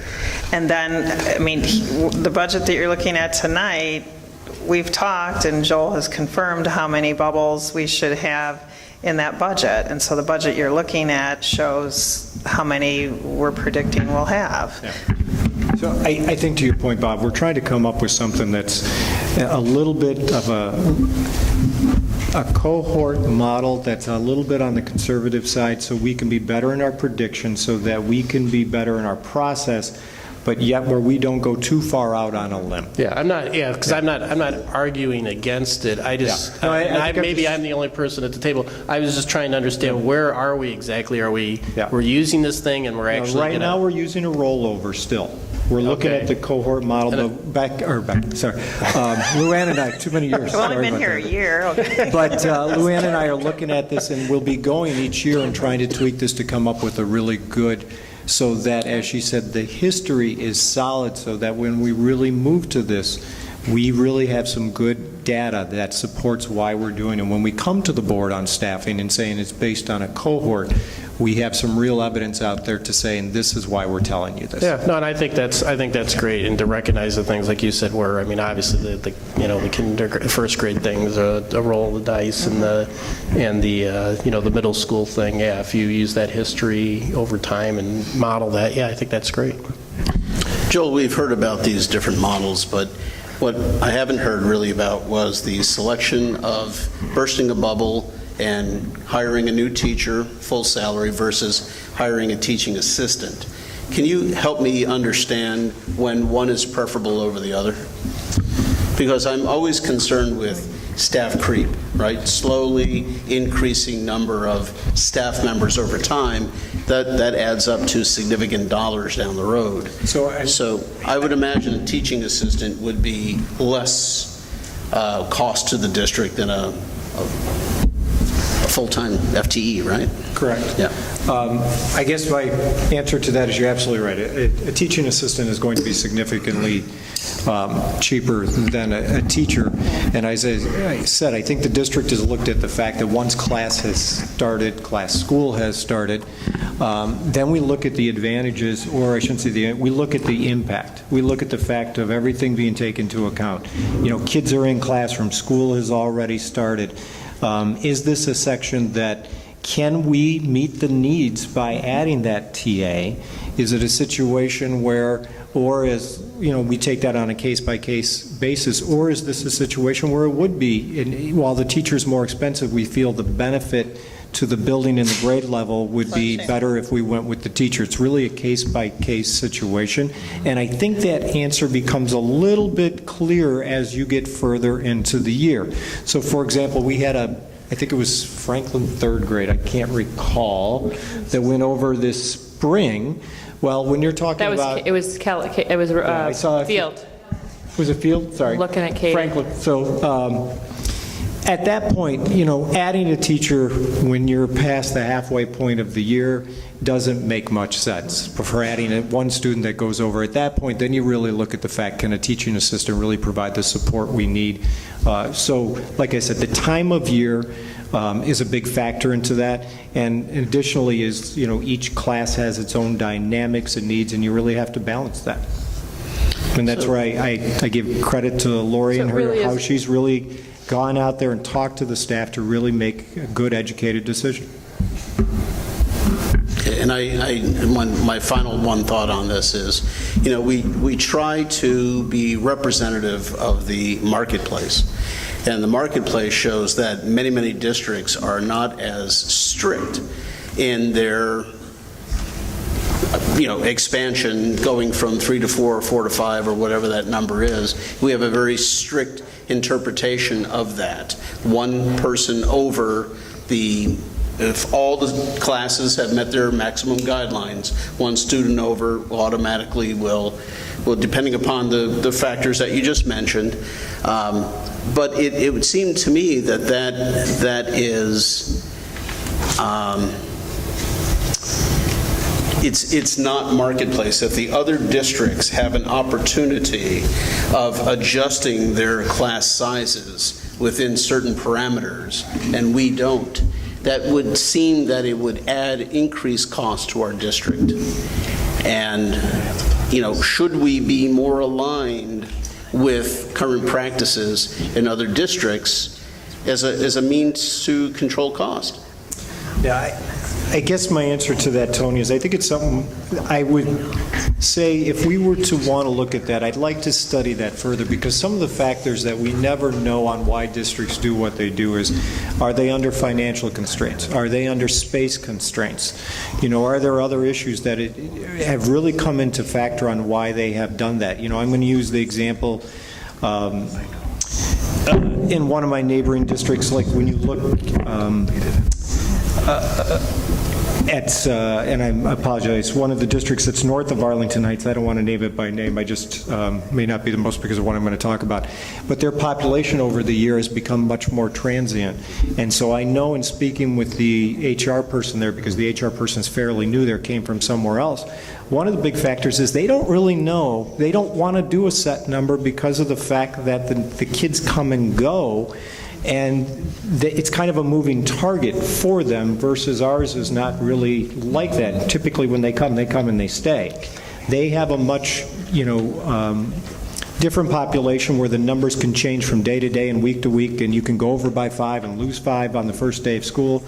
And so I guess my answer to you would be, I think if it's something that the district wanted to look at, I would really want to study and get into why the districts do what they do, because I think there's typically a lot of reasons why districts make decisions on hiring, and I'd want to know that when we're doing it, that our rationale or reason really understands why they're doing it versus, hey, I just did a survey and it seemed like to be in par with everybody else. Well, I can appreciate that answer, but the essence of what you're saying is financial and space constraints. Well, that's off the top of my head. Yeah, but space constraints, we're rapidly reaching an apex there, and financial constraints, we're rapidly reaching that as well.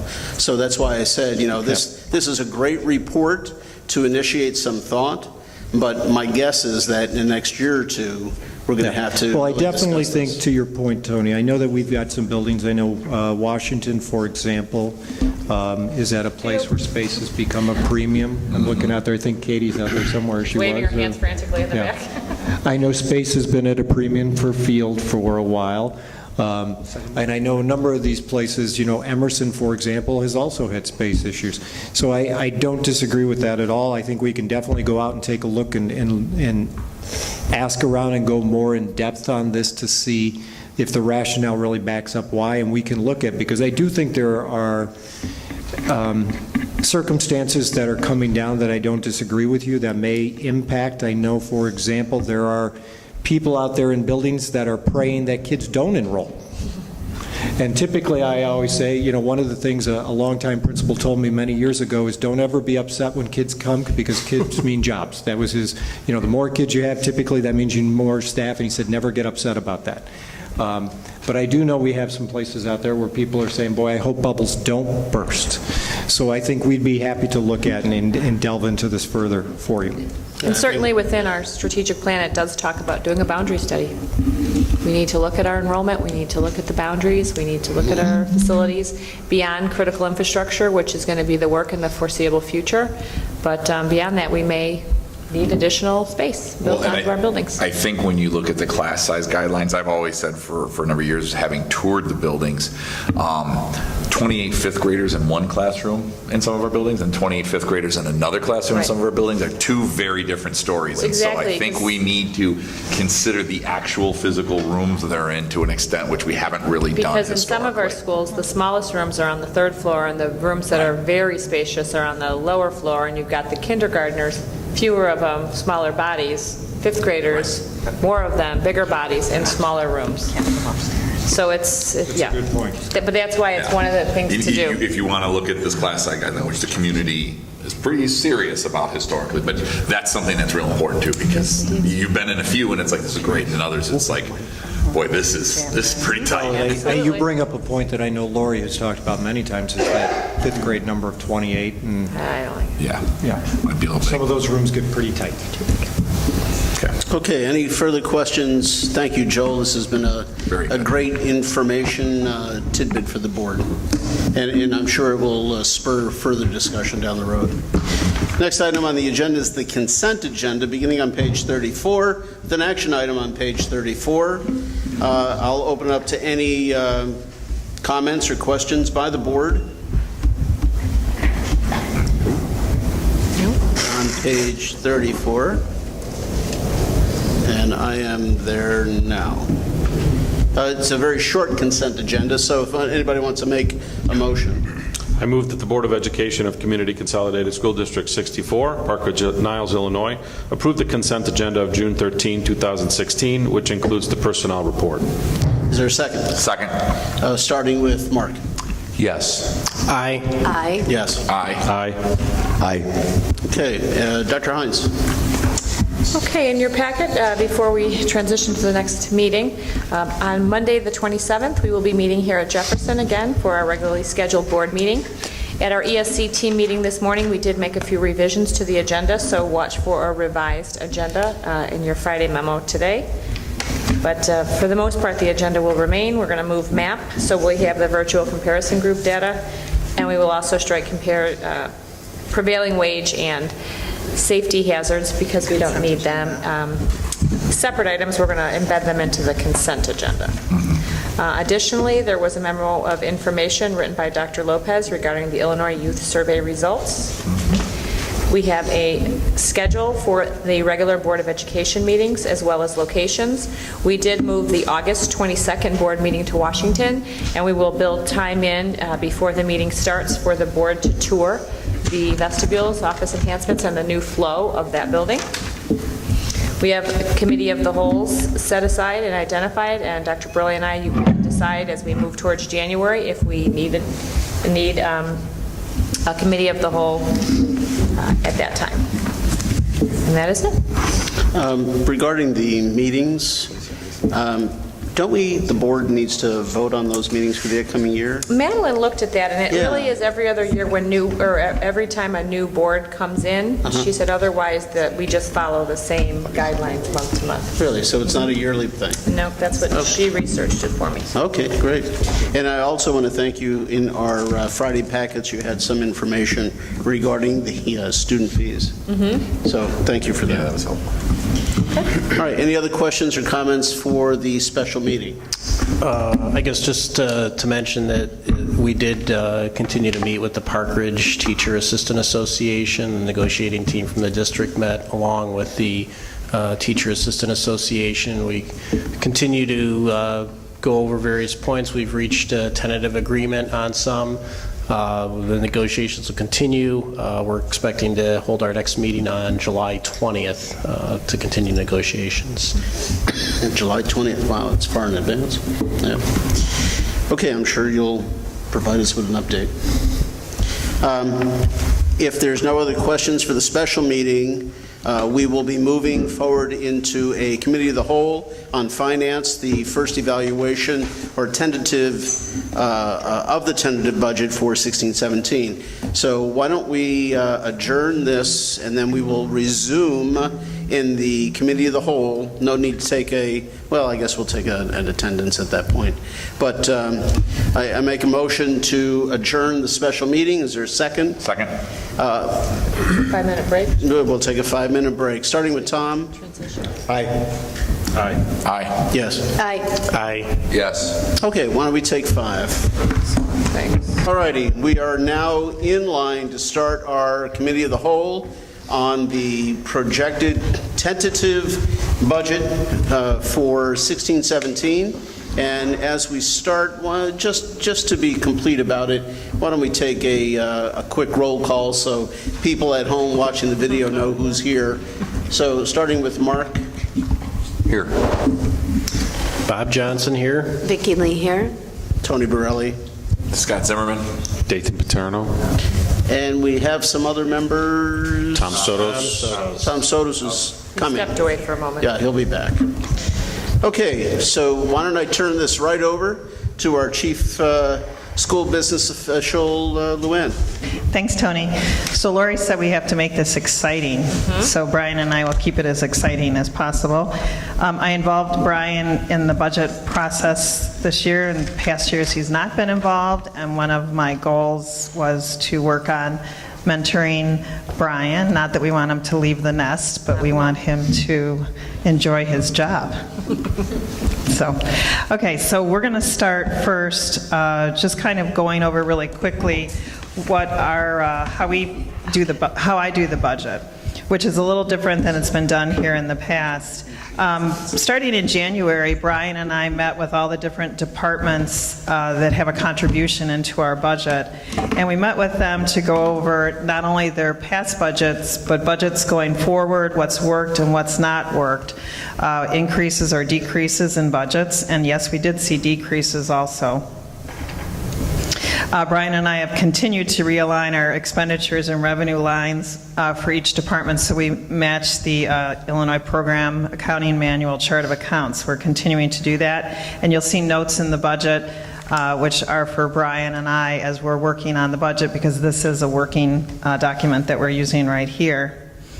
So, and I did list in there, I don't need to read to you what we used as our sources of information on our salary information.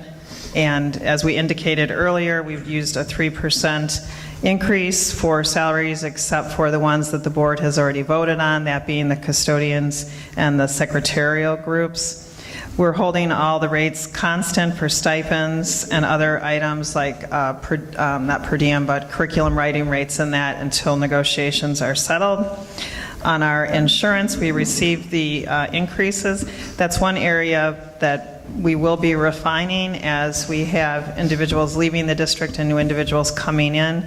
We'll be updating the numbers for our insurance calculations for the year.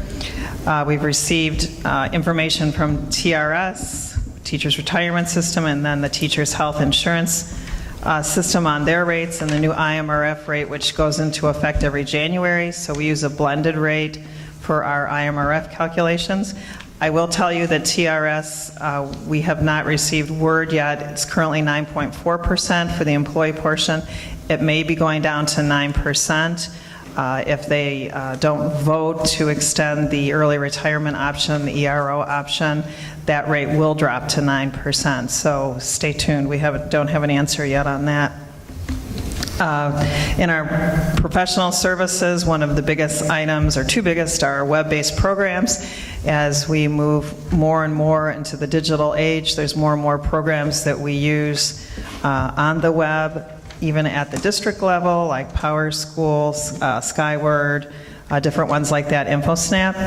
And one of the other largest areas is our legal fees and transportation fees. Both of those are large amounts within our budget. I just explained to you the difference between the materials and supplies, our fixed assets, and then equipment. So sometimes we budget things, we budget the whole amount in materials and supplies, but then as different items are purchased, they are charged either to a fixed asset or this other equipment that the state wants us to use, object code. So you may see a budget where it's way overrun, but if you look down into the fixed assets, you'll see that they have excess funds there. My feeling is that as long as your function at the end of the year is, I don't see a negative balance, then we're all happy. So on the revenue, as you know, the largest source of revenue for the district is generated from our tax levy, and we have received the draft tax levy, and I received notice today that that has become the official tax levy, so it is available on the Cook County Treasurer's website. One thing, as we previously discussed, is the district's EAV did decrease by 3% this year. 2% related to the general decrease in EAV and 1% related to tax objections. So one thing to note is that we have reached the 3.50% ceiling in our ed fund due to this continued decrease in the EAV. This will have ramifications on future tax levies and the allocations in the ed fund. Anticipating the potential decrease this year, I did shift more funds into our transportation fund and our working cash fund because I can transfer out of both of those into other funds in need. So we'll continue to do that unless the law is changed and those ceilings are removed. CPPRT, as you know, we have to refund about $140,000. Brian figured that in the revenue budget for next year, all of that coming under the ed funds allocation. Our township treasurer provides our estimates for the investments. Yes, sir? Is that $140,000, is that going to be in 1 year, spread out over how many years? They have not told us yet, so we just put it in conservatively for 1 year. I would assume, this is, oh, maybe we're dying. We're out of batteries. I would assume that they probably will phase it in, but we could do it all at once if they request that. Other areas, as you know, are local fees, so registration fees, all of that is included in that area. One thing I wanted to let you know is that, yes? Not to get you too far ahead, but if you can go back to the EAV and the impact in future years education fund. So you said that we're already at the 3.5%. Do we normally hit 3.5%? No, we hit it now because the EAV has dropped 3%. It was already high. And so what we did is I levied additional money above and beyond what we needed, like in transportation and working cash, because that money I can then transfer to the ed fund if that's the fund in need. So it's through formal board resolution that you can transfer that money. There is some discussion in Springfield on removing those ceilings so that districts would levy in the funds where they need the money and not have to be playing a shell game. There's also legislation that would stop us from being able to basically move the money around. So obviously if that one came into effect, that is going to have severe consequences. So when you say, though, it's going to affect us for years to come, so the equalized assessed value, EAV, drops down, the value of the homes in the district has gone down, essentially. So the amount of taxes that you can get out for the education fund would go down, correct? Correct. Okay, so how, that would be for this year. Doesn't the EAV get computed? It does, but what will happen next year is they take the lower of the actual EAV or the prior year's EAV. So for next year, even though we're probably going to see an increase, Brian's been looking at people coming in to file for residency at some of their assessments and seeing huge increases, we would still be probably more than likely stuck with the lower EAV that we had this year. So that's just how the tax levy system works. So we're kind of stuck. The good thing was we had about $10 million in new construction, so that helps, ease the blow a little. The bad thing for the taxpayers is there is no reduction in their tax when this happens. So there's still, in fact, when your EAV decreases, your tax bills go up because it's less to spread around the cost, or I don't want to say wealth, but less, you got to spread it around more. At the June 27th meeting, we'll bring first tentative look at our financial projections. And then after the 15-16 fiscal year closes, then we'll be able to share unaudited numbers with the board at that time. And then as we move closer to the adoption of the budget, obviously we'll have financial projections for the board to look at. So before I turn it over to Brian, I just wanted to point out to you on the sheet where we rolled up the revenue and expenditures, I've got a few questions on the expenditures as to why they've increased so much. And the one reason is we are looking at transferring that second amount of money, the $4.5 million out, and so that increased our expenditures that amount. And then we've also added in our operations and maintenance fund the amount we had discussed earlier in the year of adding $500,000 for projects that need to be done in the district. So I'm going to turn it over to Brian, and he's going to cover revenue for you. Okay, so I'm going to start then with the stapled sheets. So there's your first stapled packet for the tentative revenue budget. And this packet just walks through fund by fund the budgeted revenues for next year. So if you, it's a lot of detail here, but if you kind of focus in on the lines in the bold type, that sums up some of the revenue functions by similar type. So you'll see on page 1 in the education fund, our property taxes make up that first group. And as Luann mentioned, the budget in the ed fund is actually going down for next year because we are getting close to that tax rate ceiling in the ed fund, and we had to shift a lot of our levy dollars to other funds. So you'll see corresponding increases in some of the other funds that kind of offset this budgeted decrease in the ed fund. For the CPPRT, personal property replacement tax, we've budgeted slightly less in that fund. Our revenues typically come in fairly consistent from year to year, but because of that amount that the state identified that they overpaid us, we have removed that out of the total to reduce the budget there. Then we move down into some more of our local revenues, and some of those consist of tuition, so payments we get from our community preschool program at Jefferson, plus any non-resident tuition payments that we receive. So in some cases, these are students that are starting school with us before they actually live within the district, and they're paying us a per diem tuition per one of our board policies. And it's also payments we've received for identifying students who were attending our schools and did not actually live within the district, and when it went as far as a residency hearing and found in the district's favor, they were assessed tuition and they had to pay us a per diem rate for that as well. So we don't anticipate receiving revenue from those non-resident cases to be conservative, so the dollar amount you see there is more preschool tuition based. We also have our summer school tuition, which we expect to stay fairly flat. The interest, again, comes from a calculation done by the township treasurer based on our investments.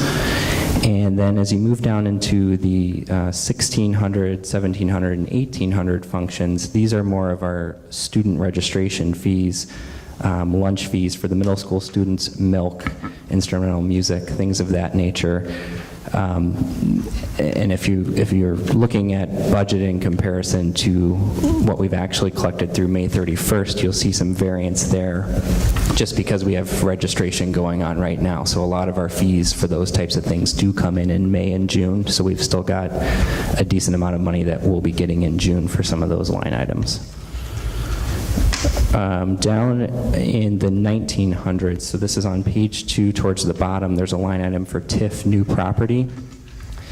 If you recall, last year we received, or the year we're finishing up right now, we received 2 of those new property payments because the city had been behind on reimbursing us for the previous year.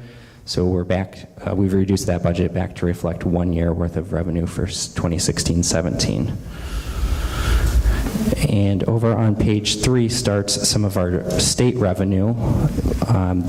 Some of the biggest items are the general state aid and some of our categorical special ed payments.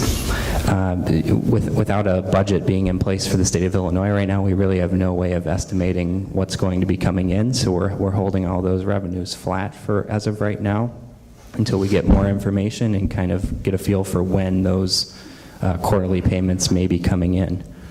Hey, Brian, just going back to the TIF new property, isn't there another, I mean, so there's a TIF new property and then there's a TIF something else? And a student payment, yes. Does that go in a different part of the budget, or? Yes, that part goes in the O&M fund.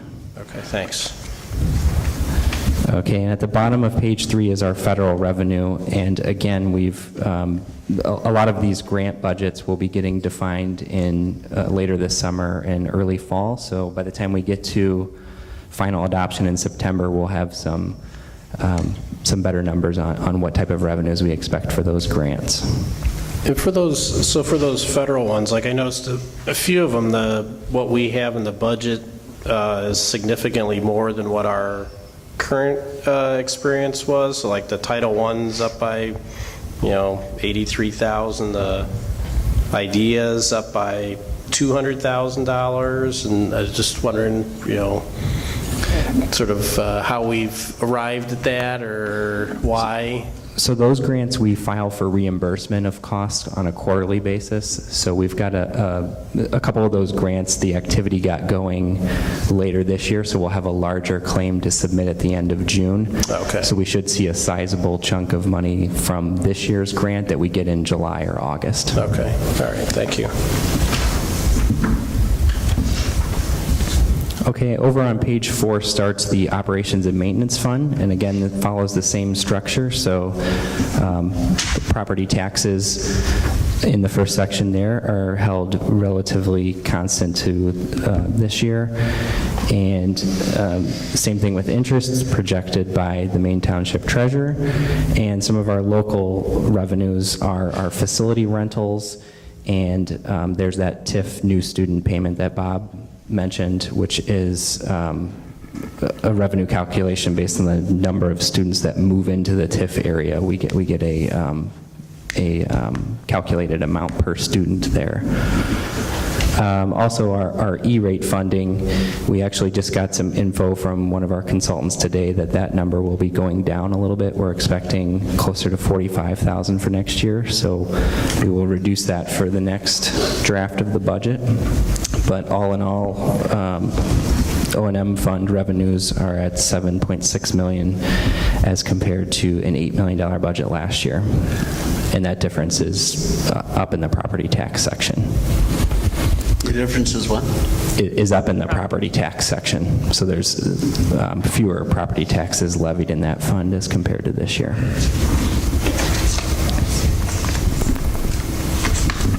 Yes, and Luann mentioned we're also getting close to the tax rate ceiling in that fund as well. On page 5 is the debt service fund. So this fund is used solely to make payments on our long-term debt, so our bonds as well as our capital leases related to the voice over IP phone system and our copiers. So all of the top section is property taxes, which goes right towards the bond payments. The last section, other financing sources, is actually an interfund transfer. So according to the state, we're required to pay our capital lease payments out of the debt service fund, but we levy for those dollars in the education fund. So we have a transfer from the ed fund into debt service fund to cover those payments. This should be a even-Steven swap, right? Because that is, whatever our expenses are, that's what is taxed for, right? Yes. Yeah. And page 6 is our transportation fund. And up in the property tax section, this is where you see one of those large offsets because of we reduced budget in education and O&M funds and instead levied dollars in the transportation fund because that's where we had the room to do so. So you'll see the property tax budget is estimated to be $2.1 million higher in the transportation fund. Some of the local revenues below that are smaller dollar items for our students that pay to ride the bus because they're not eligible, as well as some of the field trip transportation revenue that we receive. And then the last two items are also state revenues for the reimbursements for regular transportation and special ed transportation. So we file, again, a claim at the end of the year indicating how much we've spent on transportation, how many students we have riding, and then the state plugs that into their formula and determines how much they're going to give us back, which, as you can see, is not very much to cover some of our busing costs. But total bottom line in transportation is increase in budget for revenues of $2.2 million. Then on page 7 is our, yeah, go ahead. That increase of $2.2 million is in part to offset the decrease in the education fund, right? Yes. But the net expenses, I guess we'll get into that, right? The net expenses for that fund. I'm just wondering if the expenses are going to be held steady and we're increasing the taxes in that particular fund. The only reason for that increase is to offset the loss in the education fund then, right? While he's looking at that, the expenditures in the transportation fund are up this year with our special education transportation area. And so Brian did talk with Teresa in the special ed department today about that. $500,000 more of expenses in the transportation fund. Just due to special ed or overall? Mostly, but There were some overall. increases. There were some increases in our regular bus. Our regular bus contract did go up as well. It did, yeah. Yes. They held it. There was no increase between year 1 and 2, and then between 2 and 3, the contract had an increase in it. So, but with all the shifting between the different funds, in the end, we're bound by the PTEL, so we can't go up more than these days the CPIU rate. So all in, we move all this around, but we can only go up by 0.8 or 0.7%, not including the new construction. Right. I mean, we still only get the same amount of new money, but as you get close to the ceiling, and not all funds have a ceiling, but as you get close to the ceiling, I need to be cognizant of that so that we, don't hit the ceiling, so that we levy it in another fund where we could transfer it to another fund in need. So if you could describe that. So we have, in aggregate, a maximum of 0.8%, right? And so if it's 0.8%, how does this 3.5 in one fund and 3.0 in another fund?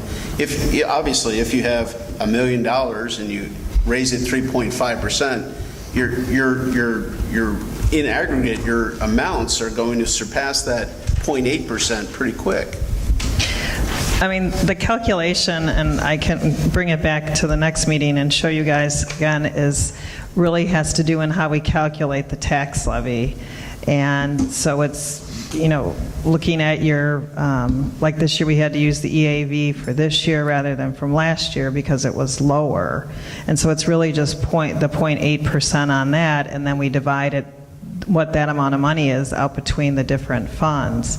Typically your ed fund would receive the most, but when you're getting close to the ceiling, then we need to start levying in other funds, being O&M, which also has a ceiling, or transportation, which does not, and into working cash and special education.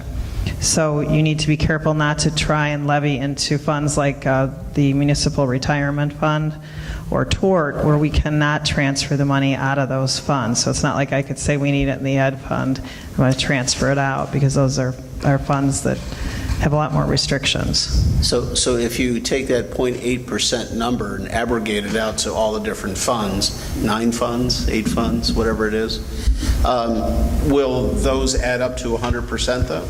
Yes, that's how it works. So it adds up, and then we have, I think we figure 98.5% collection rate. Okay, so that's where that comes in. Okay. Yeah, the issue would be if you levied too much in a fund with a rate ceiling and it caused you to go over that ceiling, the county would cap us and reduce the amount of levy, so we wouldn't see the full 0.8% increase because they would say penalty. You went over the cap. Yeah. So the penalty is by the extent you went over, dollar for dollar? Well, it's not a penalty as much as they just stop you. You don't get that other tax revenue you were asking. Right, and that actually happened to a district around here where they actually lost, I think it was $10 million because they hit the ceiling in that fund and the person wasn't watching, so they're not working there anymore. Wow. Okay, so I'll pick back up on page 7, and we have 2 funds here, the Municipal Retirement Fund and the Social Security Fund. Both are for retirement purposes, and if you recall, in the middle of the year, around December or so, we set up this Fund 51, the Social Security Fund. In last year's audit by IMRF, they recommended that we keep all of our IMRF dollars separate from other retirement dollars, so this was based on their recommendation recommendation that we set up this Fund 51 to segregate our Social Security dollars, which would be FICA and Medicare. And the bulk of the money in these funds is our property taxes, as well as a little bit of CPPRT dollars. In Fund 60, which is our capital projects fund, the only revenue sources for this fund are a little bit of interest income, as well as that $4.5 million that we're anticipating transferring from the working cash fund. So the only time you really get money into Fund 60 is either by transferring from another fund or by issuing debt. So to cover our construction costs, we plan on using some of that working cash money to fund that. Then the section below is the working cash fund, which is funded by property taxes. And as Luann mentioned earlier, we've shifted a little bit of the levy in that direction. So you'll see the total revenues in working cash is up by close to $200,000. And then finally, on the last page is our Tort Immunity Fund. Again, funded primarily by property taxes, a total budget of $781,000, and as compared to this year, $653,000. Can you remind me, Brian, so this isn't like legal expenses, right? This is... No, it's primarily insurance payments, so property insurance, unemployment insurance, workers' comp, that type of thing. So we're anticipating a fair increase this next year relative to our current experience, or is there more to come still in the month of June that's not showing in the actual number? In terms of revenue or expenses? The revenue. So just looking at, right now we're at like 668, but we're projecting a budget next year of 777. So did we typically trying to collect more for a specific reason? Well, that's back to just the change in the levy. We've moved some dollars over there to offset those ed and O&M reductions. But in terms of expenses, we are not expecting a big increase in our tort expenses. But wasn't this one of the ones we can't transfer to other funds that you said? Right, but when we initially started... I'm not arguing against it. Oh, no. When we initially started looking at the budget, we did not have the information from CLIC, which carries our property liability and workman's comp insurance. And our workman's comp every year has been steadily ratcheting up. And this year, we had a pleasant surprise in that it actually went down. So it's decreased a little. We've been able to control those claims and costs this year a lot more. And our property insurance also went down a little. But yes, you're right. In this fund and Social Security and IMRF, I try to run typically small fund balances because you cannot transfer the money out of here, and when you see tax objections, they're usually against municipal retirement, tort, those are big ones you're going to see. So we really try and not run too large a fund balance in those funds. Okay. And is going back one page of the working cash abatement, so the $4.5 million for the next year's budget, that's for like the summer work that's kind of going to go on? No, so if you look to the right, we're going to bring back at the next meeting the resolution to abate the $5.5 million on June 27th. And so when the board approves that, then the transfer will occur before we close the books for June 30th. And that's for this coming summer's projects? Yes, at the last board meeting, it was the will of the board that we go ahead and transfer that money this fiscal year. Right, and so then the 4.5 for next year's budget is other projects for that 17. we're anticipating? Yes. Okay. Thank you. Okay, so we're going to, if you guys are starting to zone out, you need to just raise your hand so we can come back on the 27th and talk. So we're just going to kind of do some high-level thoughts on kind of the expenditure budget, and we'll continue to talk about it. As Brian had indicated in the revenues, we don't know our grant amounts yet, so we don't know the expenditures either. The insurance, as I indicated, will be updated when we bring the budget for adoption in September. Number of teachers' assistants, I think Jane has talked about this, is determined by our special ed population, so that drives the number of positions we need in that area. One thing we put in the budget this year is, one of the things is Camp Duncan. The expenditures should be recognized in our ed fund, and that is reimbursed through fees. So it's basically, we see the expenditure and we have offsetting revenue that covers those expenditures. The staffing in the ed fund and in the Channels of Challenge account represent 6.5 new hires we have allocated right now for class size, and an additional 1.5 for the CFC due to the additional 6/8 students and a change in our delivery method, which Lori Lopez has talked to you guys about. This year we had 5 retirees and 3 individuals who resigned, and so Joel and I have worked. He's given me the information on how those positions are being filled, which is not necessarily with a one-for-one person, but really looking at where we need individuals. Can I ask a question on that? I know we've talked in other settings of trying to balance the number of newer teachers with less experience, we have a lot with a lot of experience to bring in new ideas, all that sort of stuff. Are we envisioning in these opportunities that we would be bringing them in with individuals with maybe less experience so that we, right out of school, or what's the thought on that? I don't know if we can say now because I don't know if you know what you need in the buildings. I'm just So I'm going to curious. answer yes and no to the question. I think we're looking at the fact of those opportunities when they present themselves, yes. I'm going to also give some examples that sometimes it doesn't always, because, for example, if I'm looking for a Polish EL teacher, because those are rare and hard to find, I'm oftentimes can't play, or I don't have the opportunity to do the same things that maybe, and I'm going to say something that maybe if I just need a regular old third grade teacher, right? And I don't mean that in a bad way, where I have a whole bunch of people apply, I have many more opportunities to try to do just that.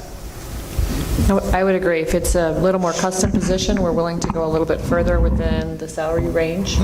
But if it's a position where we have a large number of applicants and more of a standard position, we'll try to tighten that hiring up.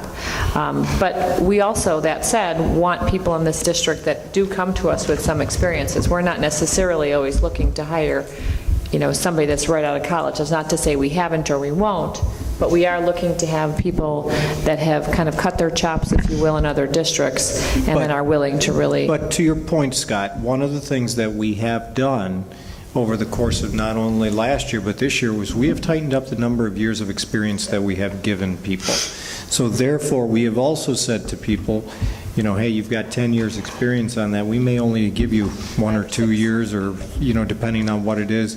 Or you've got a master's. We have the ability to do that. And so we've become much more, I use the word conservative, I don't know if that's the right word, on the number of years and the opportunities of where we place people on the schedule. And we're very upfront with that and tell people that we're looking to listen. And I'm upfront saying, listen, the box that I'm looking to bring you in is a much smaller box than it may have been in the past. So therefore, if you're making a master's, I can't give you 5 years experience, even though you may have 5 years experience. So that's where they would be placed on the salary schedule. So let's say, for simplicity's sake, you simply have a bachelor's degree with 12 years experience. You may offer them, hypothetically, a bachelor's degree with 4 years experience or something like that. Or even less than that. Or even less than that. And then they would be placed on the salary schedule there. And then to become a BA plus 20, they would need to go the next 16 years to get there. Okay, I just want to make sure I understand the mechanics of how it works. Yeah, we have tightened up dramatically over the last 2 years the number of experience and the type of experience that we have allowed. Okay. And like I said, we are up front when the people walk in and they sit down with me. I clearly tell them what I'm doing and why, so if they go out there and talk to the colleague who got hired 5 years ago or 6 years ago who got experience, and they say, well, how come so-and-so, 5 years ago got that, then they have the answer right up front. And every now and again, you lose a candidate because they know they can get potentially more money somewhere else. But, we are trying to hold a line while still also trying to attract and hire folks that we think are very highly qualified. So if I could go back to you were talking about the Channels of Challenge program, and as I looked in the budget here on page 19, I see just from a pure sort of salaries perspective, the budget's anticipated to go up by $400,000. And I know we had talked about the program. I think we had talked about it would go up by half a staff or 1.5 staff. So I'm just wondering why the budget's $400,000 greater. That would seem like a much larger number than I would expect for what we've talked about from a staffing perspective. So this has to do with making sure people are being charged to the right accounts. So we may have had individuals that were being charged incorrectly, and as we move closer to the adoption of the budget and positions are finalized, then everyone's account will be double-checked to make sure they're being charged to the correct account. So there should be some corresponding decrease in elementary education or middle school or wherever they were salaries. being charged, right? Yeah, we had one person moved, they're budgeted in Channels of Challenge that was in function 1111 last year, which was response to intervention, and 2 that were in elective rotations that are now in Channels of Challenge. Luann, we've had discussions, and I've heard you speak about challenges, trying to pull together some numbers. For instance, the staff salaries. And when I look through here, and just even in the first section, I see 1, 2, 3, 4, 5 lines of certified staff salaries. And then I look at Channels of Challenge, and there's 1, 2, 3. There's a whole bunch of lines of certified salaries. Each line, is it a different grade? Different building. Different building, okay. And so each building has a different grade, so you would have all of those, or is it, how is that broken down? No, so what we do is with elementary education, that being one of the larger ones, you see the 5 or 6 lines of certified salaries. The code after the 10E, like the 201, that indicates the building. So like 201's carpenter, 203 is field. So your K through 5 regular teachers at a building are all assigned to that account number. I gotcha. Okay, thank you. So just some other highlights. On page 2, we have the new science adoption. So we have split that into the 2 categories Brian did with Lori Lopez on the new materials and then on textbooks. The other thing you'll notice at the top, we have worked with Lori. A lot of stuff was dumped into the curriculum budget that should not have been. It's very important if things are for education and not professional development that they're actually charged to the education functions, because when people look at our AFRs, you want to see that you're spending your money where it should be, which is on the educating of the children. So when you have things misallocated, then it's misrepresenting how the district is spending some of their money. Here's a question on the science program. So I saw the difference, like you said, Luann, the textbooks, like about $69,000, $70,000.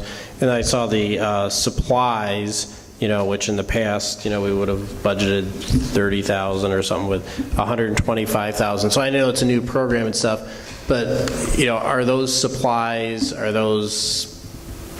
most of that reusable, or? The vast majority of supplies are actually not consumable. Okay. And we have a small budget that we will start next year for consumables. But one of the things that's happening this summer is the woman who works in our science warehouse is cross-matching our current science program with our old science program so we can save all of our old supplies. Because we may already actually have a good stock of supplies for the future. Okay. Then let's just flip forward to page 4 down at the bottom. This is something I had mentioned in my memo in meeting with the art department and reports from Ron and then from Sonia on the art department, our kiln at Lincoln School had reached well beyond its useful life. And so those are the kind of things that we need to be addressing and replacing and not putting off. They're also using a lot of broken equipment and that, and it's at some level not, to me, acceptable that we need to be replacing this so our teachers have the correct equipment to be using with our students. Let's see. I'm looking for other remarkable things. I know it's getting late.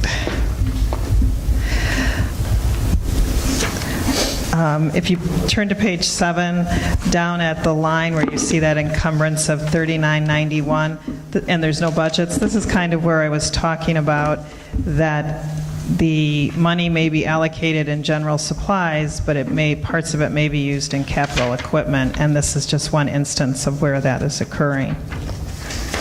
Okay. Let's get to some of the interesting ones.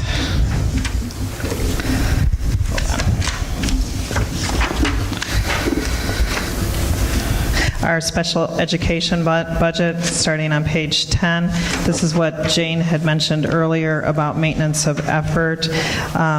We really try to make sure that all costs that are really special education are charged to the correct function, because when we complete the maintenance of effort every year, the worst thing is to try and explain to the state why your numbers have gone down, and I've actually had to do that. It's kind of a sticky wicket, because you're trying to explain you're down X number of children, and so you don't need the staff, and there's always a lot of questions around that. Let's see. So you will be down, according to this.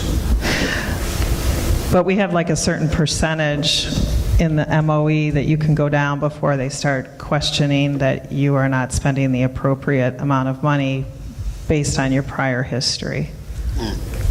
Because it looks like it's down 800,000. Well, that's from the budget.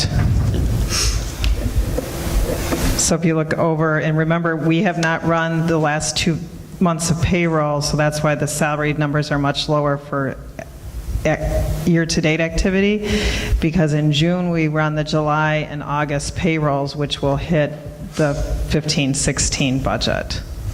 So those will increase. Teachers have the option of receiving their salary over 22 pays or 26, and the ones that choose 26 get a paycheck all throughout the summer, but we cut all those checks in June so that they get expensed in the right year, and then we hold the check or the direct deposit until the pay date in July or August. So we see a big payroll expense in June every year. Is that an extra burden to the financial department? Or is that, since it's all computerized, it just gets printed off and... It is somewhat of a burden, but it's just part of our job, and that's just every district I've ever been in. So that's standard practice, 22, 26, it's standard to run your July and August in June. I mean, it's everywhere I've been, it's been like that.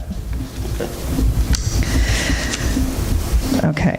Some other things just on page 20, some of our drivers that, can, not in this district so much, but in smaller districts, can throw you off as things like private tuition. So Jane's department does this budget, and so she knows children that will be placed outside the district into private facilities, and so she gives us those estimates. We try to estimate a little higher because we don't know if we'll have children move in the middle of the year. So that's the area where private tuition is charged, and then we do receive, or up until this year, reimbursement from the state. So we'll see what they do going forward. Let's see. Let's move you guys along. On page 23, we had to outsource this year for an OT, occupational therapist, and we're actually looking to replace that occupational therapist this year, so we've put that into the salary account and removed the money from professional services. So if we're not able to hire that individual, we'll be moving that budget back into professional services. That's actually a fairly hard position to fill. Hey, Luann and Brian, I was wondering, going back a few pages on page 19, so I know you had explained about the Channels of Challenge program and why the salaries were increasing there on the budget. I was just curious, I noticed that the benefits are declining, so I was just wondering why the salary expense is climbing and the benefits expense is dropping. So benefits are going from a projected 154 in this year's budget to 131, and that's the exact opposite direction of where the salaries are going. I would expect them to sort of roll in tandem. Something wrong with that number. Oh, there's a number, yeah. Yeah, we'll need to look. The other thing that had happened is that a lot of the insurances were being combined together, so the insurance should follow the employee in the budget, and that wasn't necessarily happening. Okay. When we did our insurance budgets for this year, we looked at what our actual activity had been, and basically, since we're 11 out of 12 months through the year, we calculated what an extra month would be and then tacked on our expected increase from NIHIP as a preliminary estimate. So as we get to the final budget and we've slotted all our employees in exactly where they are, then we can look at what insurance everybody's taking and get a more concrete number on those. Okay. And on page 20, where it's talking about the bilingual salaries, which I noticed are slated to be up by like $220,000. I know we've talked about the English language learner programs and our population increase a little, but I was just curious about the $220,000 on a $600,000 budget seems like a lot. So I just didn't know if this is again a reslotting of people or just what? This is a reslot. We had one of the things that Tony actually pointed out, the decrease in budget in the 1200 special ed function. We had a couple bilingual people charged up in that special ed function, so we've now budgeted for them down in 1800.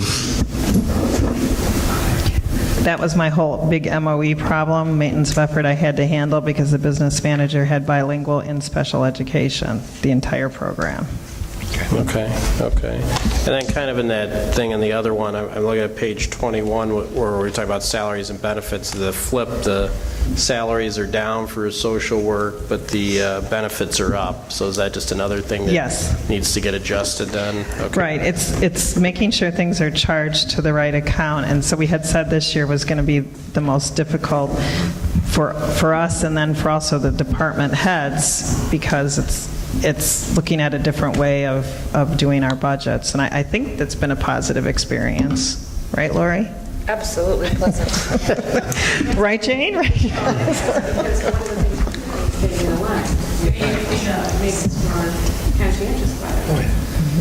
So, and then I guess I got a question. I think you were getting there, might have already passed. On page 24, for psychological services, and I would guess these are a very dedicated group, so I think they wouldn't be commingled with other staff or anything like that. So I just saw that there's about a 10% rise in salaries projected, and I'm just curious why.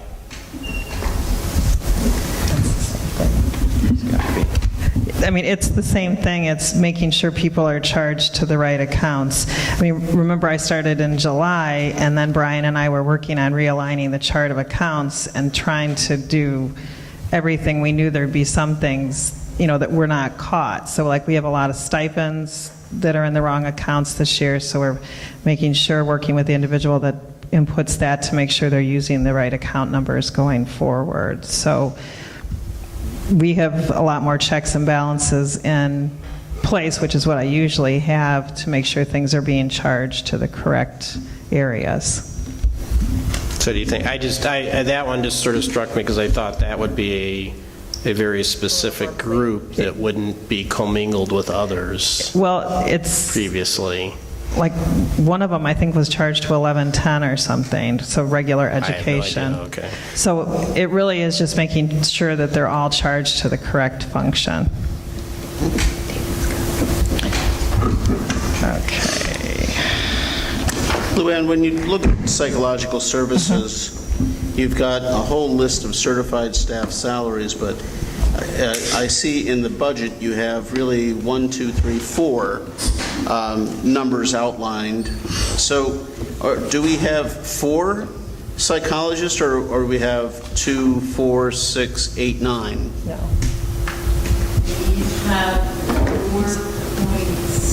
Right, so what we did is they're assigned to a specific building, so we could split them out. Several of them So when I share their look- time between more than one building, so when that gets identified, we'll probably split the budget between multiple line items based on however their salary gets charged. So if somebody serves Carpenter and Franklin, then we'll split their salary half and half. Okay, so when I look at like the first one, the $110,000 for 10E201, that's obviously charged to Carpenter. 201 is Carpenter, Correct. but that may be broken out and spread out.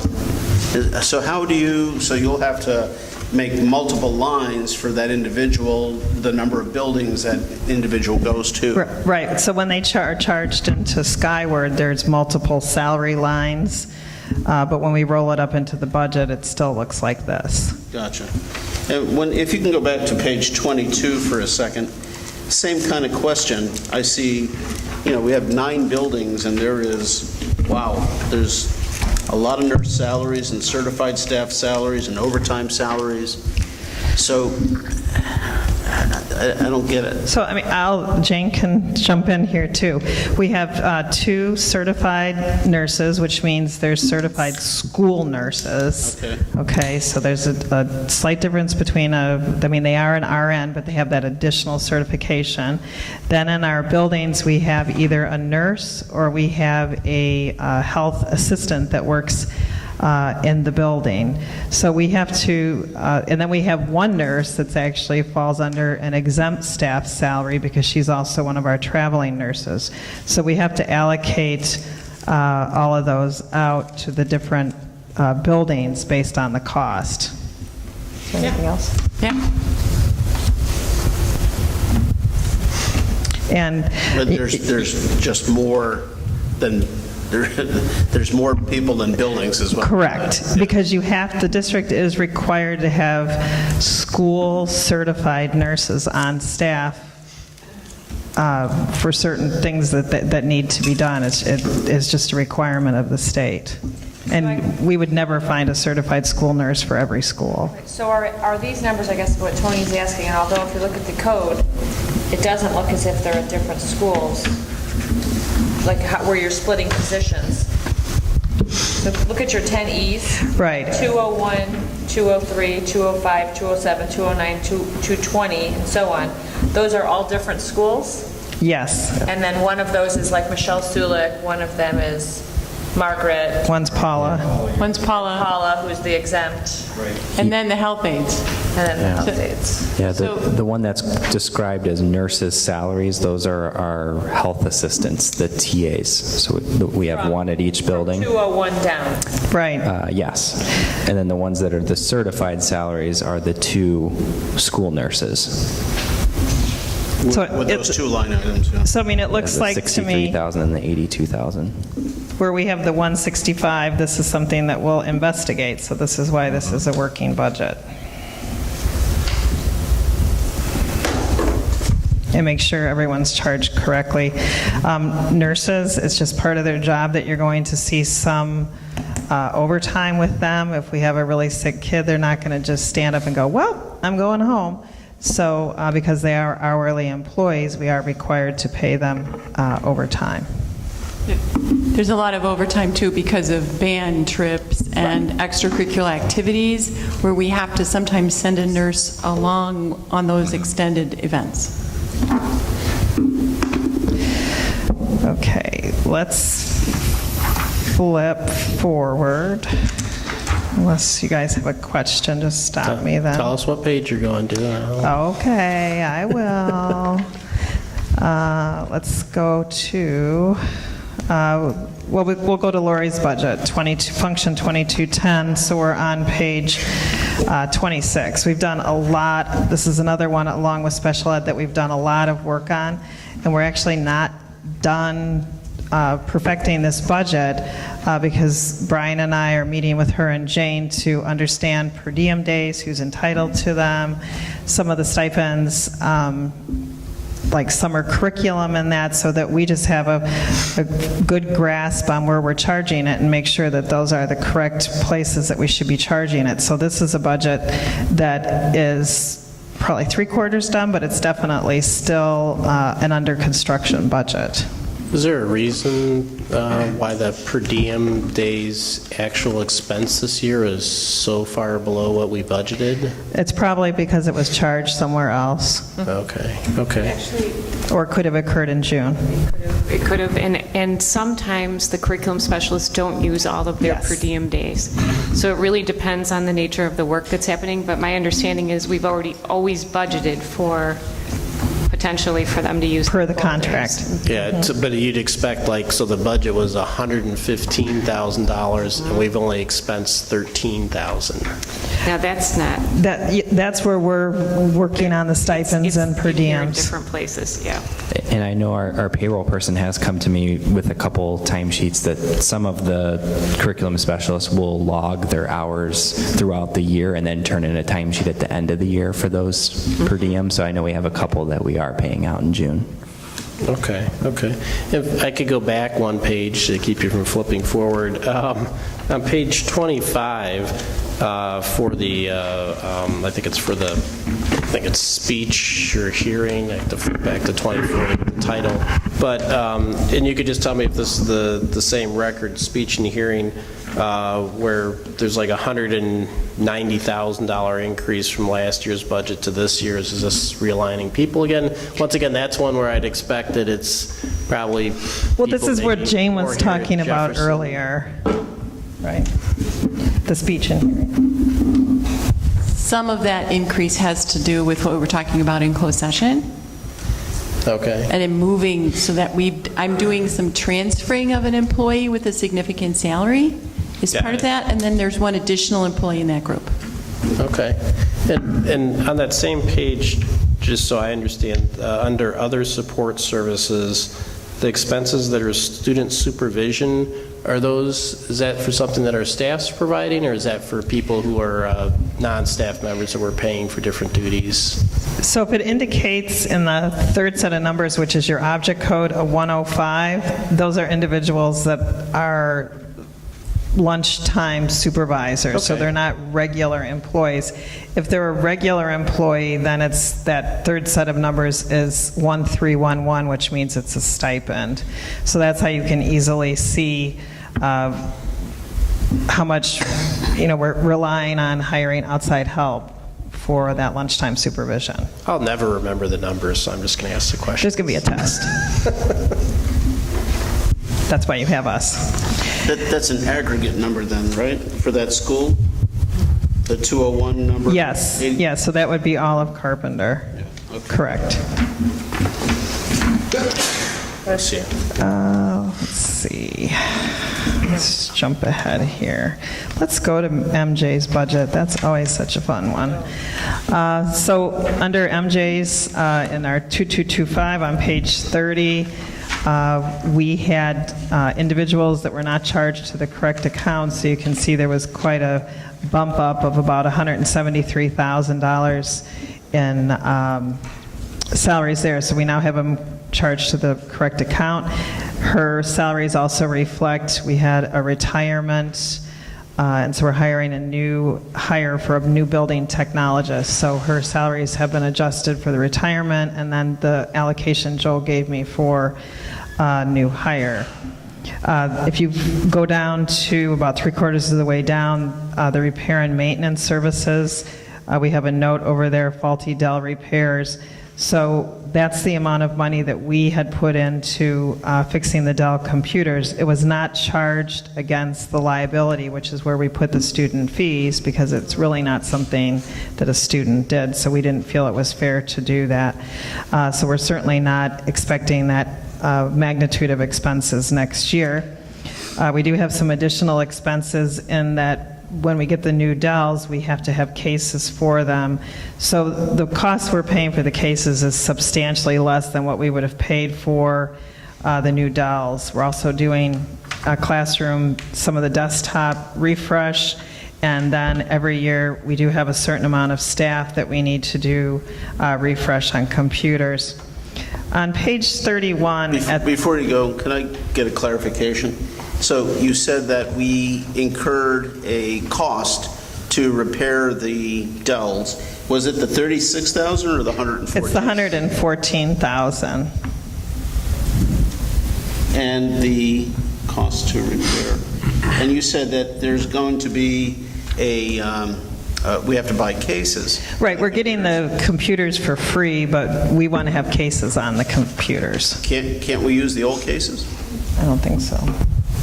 No, we can't, because there's a new form factor to the Generation 2s. They're a little bit... New what? Form factor, they're a little bit wider. Oh. Yeah. Form factor, new term for us. Sorry. Add that to your list of words. Also, in addition, we were trying to decrease the number of damage that occurs, and in further support of the students as they care for the devices. So we actually did 2 student forums at each of the middle schools to study what case would be best in the way that they use it and what they were looking for in cases. So we've invested in comparable cases but better quality cases, so that going forward we would like to see less of a damage incident that would occur. And then what is the figure for the cases?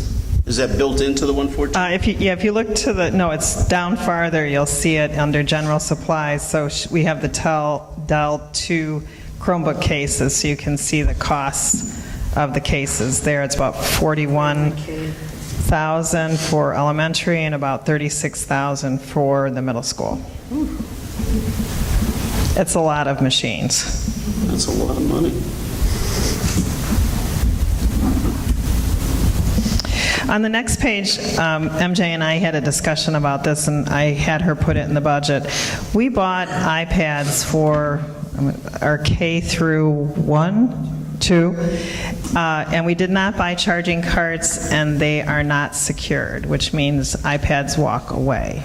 So I'm of the belief that we don't buy equipment unless we can take care of it properly, and by taking care of it properly is that equipment is locked and secured and in storage charging carts at night. And so I have included this in the budget for us to purchase what should have been purchased when the iPads were initially done, and it was not included in her budget. And so I do want to go ahead and get those so that we are securing our equipment.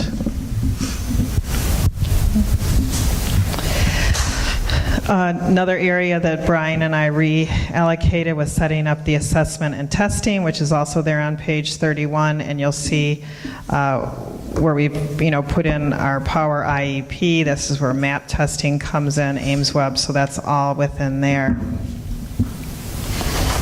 You guys okay? No. I'm waiting for the next section. Can I go back to the 135 for the iPad security? Sure. Don't they get locked up in the room at night? They still can walk away. Have we had any? Not all in the rooms, Have we had shrinkage? Have we had some missing? Yes, we've had some items stolen. Really? Is there anything you can do with those? Like, I don't know what the analogous thing would be, but, where you get a device, say it's in a hotel room or something, it's like, if you take this outside the hotel room, it will not work or something. Is there anything you can do with that, with with these devices? Like, it'll only work on our Wi-Fi and won't be allowed to work on any else? No, I mean, these are specifically consumer end devices that we're deploying into our educational environment. So we don't have the capability of being able to do things like that. And this expenditure, does it have a lifetime, or is this one time you buy it and these things last forever? As we know with technology, nothing lasts forever, but given that iPads have somewhat remained the same, I would assume that it will last a pretty good amount of time. These are secured cabinet type cases where you can store and charge the iPads, given the different ratios that we have in each of one of our kindergarten through second grade classrooms. Oh, they're actual cases where you stack these They're things up. cards, Right. yes. They're like cabinets. I was thinking that little thin wire. Oh, no. No. No, these are cases. So that might be the one thing that we might need to change, maybe 4 or 5 years down the line, depending on if Apple changes their form factor for the iPads. So this is more of a, it's not an expense that's going to be reoccurring on a regular Frequently. basis. Then we have our Board of Education at the bottom of page 31. There's not a lot charged here. We have stipends for Bernadette and Madeline here for the meeting minutes and that, and so nothing has changed with those. Brian and I are still going around and around. We have the 6% penalties and retiree health insurance. Neither one of us are crazy about having it here, but it doesn't really fit into another function very well. Then down a little farther, you can see our legal services. We're up to about $380,000. I'm pretty sure we'll go over $400,000. That was where my question was, is theoretically speaking, if it looks like we will negotiate this contract early in September, do we anticipate it really being as high as it was historically? Because we've spent the last 4 or 5 months really hitting legal hard with the negotiations. Well, it's not only negotiations, but it's any other, we had the residency Arbitration, case. impact, Yeah, all those things. No, I understand, but I'm just saying, that just seems like, it just surprised me that it would be more than this year's expenses as a budget, really. Well, no, this year's expenses will go over 400. We haven't gotten the June bill in there. That's only through May. And remember, if we put the budget in, if we don't spend it, it's not No, a I crime. understand. It represents just a big increase. It just shocked me with not having it being ideally a contract negotiation year. Well, It seemed like it wouldn't be that much more. It would be steady state or, a 10% increase or something. But okay. Didn't shock me, I guess. Brian and I are looking at we need to have a reappraisal of our fixed assets. We've included the money in there for that, and hopefully this year we'll have time to get it done. Your other items in here are relatively small for our Board of Education. Then we have Lori's budget, Office of the Superintendent. And remember, Lori and I's budget, and I believe Joel's, are all subject to the 5% increase cap. So we're very cognizant of that when we put these budgets together. In meeting with Lori, a lot of stuff that she does is really things that are done through other programs, and so she's involved in a lot of the different expenses, but it's not necessarily charged to the Office of the Superintendent. It's curriculum or assessments or different areas where her other expenditures occur. 2330 is Jane and Vasiliki, and this also includes the addition of our 2 new coordinators. So this is the area where basically their salary and benefits and professional development charges all occur.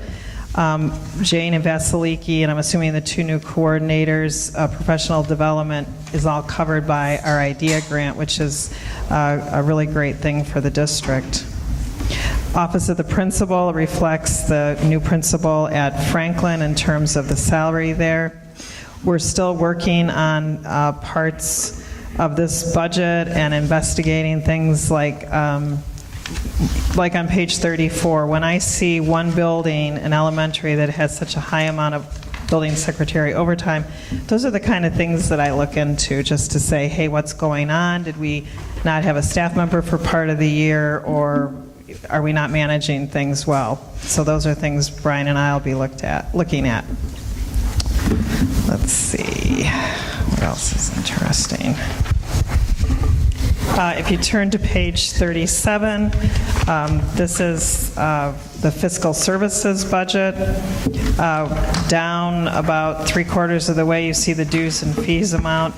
That's the amount that we actually pay for credit card processing fees, so that's for InfoSnap and for RevTrack, correct? Correct. So In terms of our food service, we're also looking at, we currently have a program we use for the students at the 2 middle schools, a point of service, that is not web-based and it's pretty archaic, so we have no access to information unless we actually get in the car and drive over there. So we're actually have a webinar tomorrow to look at updating that to a web-based system, which is moving it kind of into the 20th century, so. And it would also be more user-friendly for parents as well. You know, a lot of times we get phone calls and emails saying, I noticed my child's lunch account balance went down $15 today. Yeah, I'm kind of wondering what he or she bought, and then we have to go, pull the report, look it up, send it to them, and this would give them that type of access to look it up themselves. So what happens to the money, I just sent you guys an email, what happens to the money from 8th graders that went into the food account and then they graduate? Thank you. Keep it. Goes in our pocket. We do run a report for them at the end of the year, and anybody that has a balance over a threshold of $10, we send a refund check to. Okay, because I just asked if you could just move it to my other daughter's account. Yeah. And so when we move to the web-based, that'll be much easier. Right now, that's like not an easy process to do. Page 38 is our information services. This is partly Bernadette's budget and partly, we have our telephone network expense in there. So this is kind of a combination of different budgets that we have in here. One thing, about 3/4 of the way down on the right, it says fiscal year 16, because you can see our telephone expense reduced by a considerable amount. I had Spyglass come in and look at, basically they come in and they look at all of your telecommunications and networking lines and everything. And they show you ways that you can save money or things like taxes you're paying for.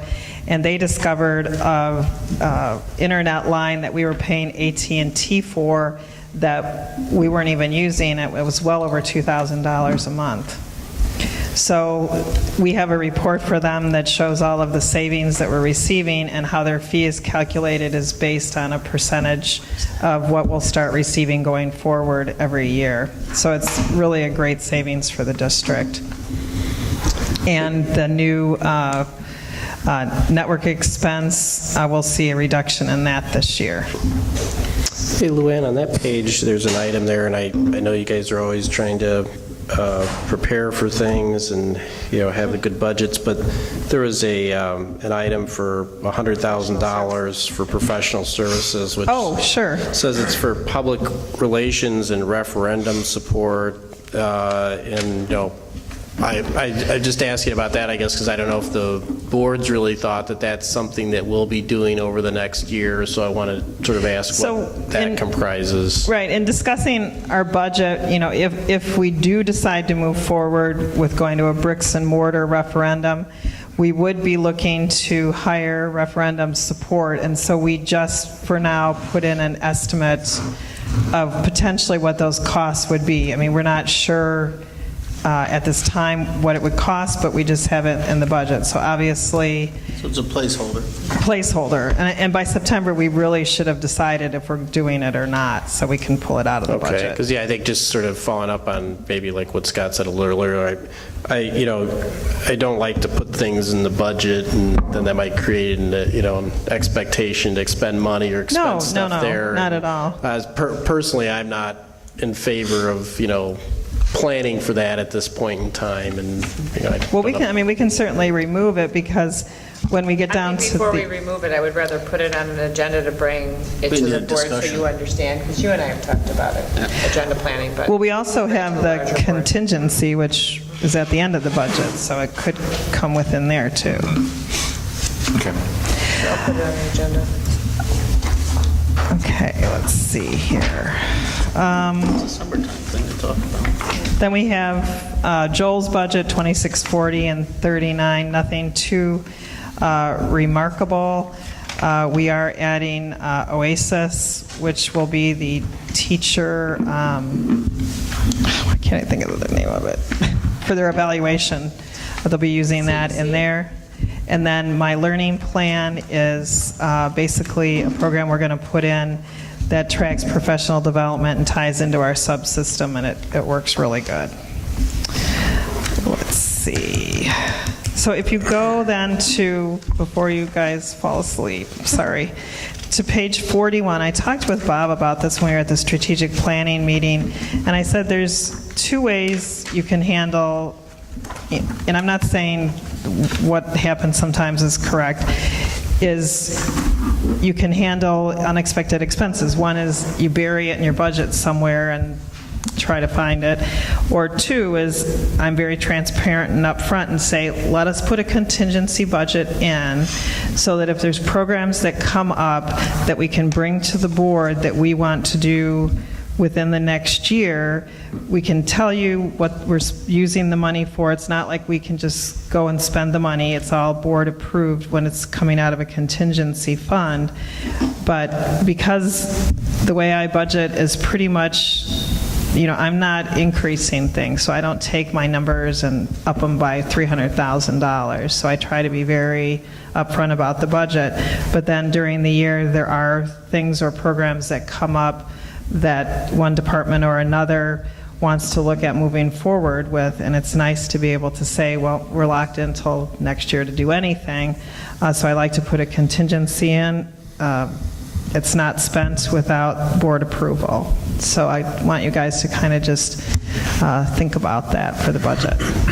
Just so I understand, a year ago we talked about putting a certain amount of money aside for facilities. That's an O&M. Stuff that needs to be done. You were also going to be setting aside monies for 0.5% for pension if it should ever come back. And then this contingency would be the third funding of abrogation of monies to the side, right? Right. So the pension one we don't put in the budget, we just put in the financial, in our projections. Every year we do that 0.5% addition.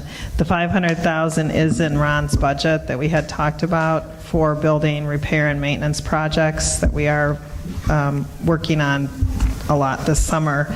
But this contingency is basically, there's something new that Lori wants to do, and my two Loris, and I haven't put it in the budget because I didn't bury money in there, and we come to the board and tell them what it is, and basically, get approval and say, yep, let's move forward with that. Right. So you could basically tell us that you think MJ's tech stuff is going to be 10,000 more here and 10,000 more there, and supplies for the math programs 10,000 here, there.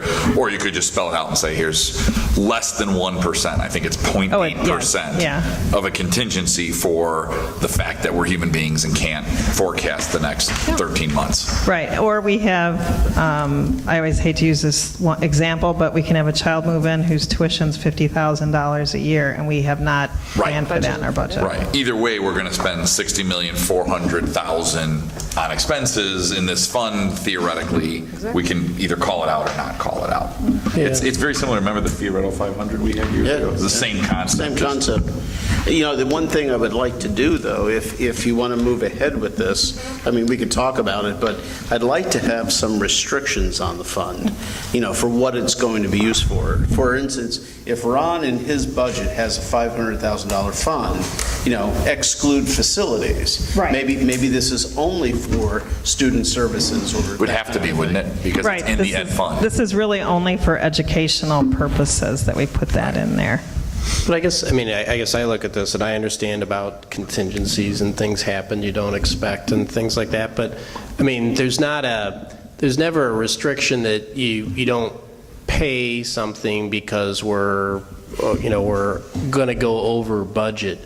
And so I guess the flip side I would think would be just book it in whatever category it belongs, so we'll experience it in that category, we'll see it for the next year's planning, and be able to recognize that happened, and it'll be in the area where someone might be looking for something as opposed to being off by itself. Well, but I don't want to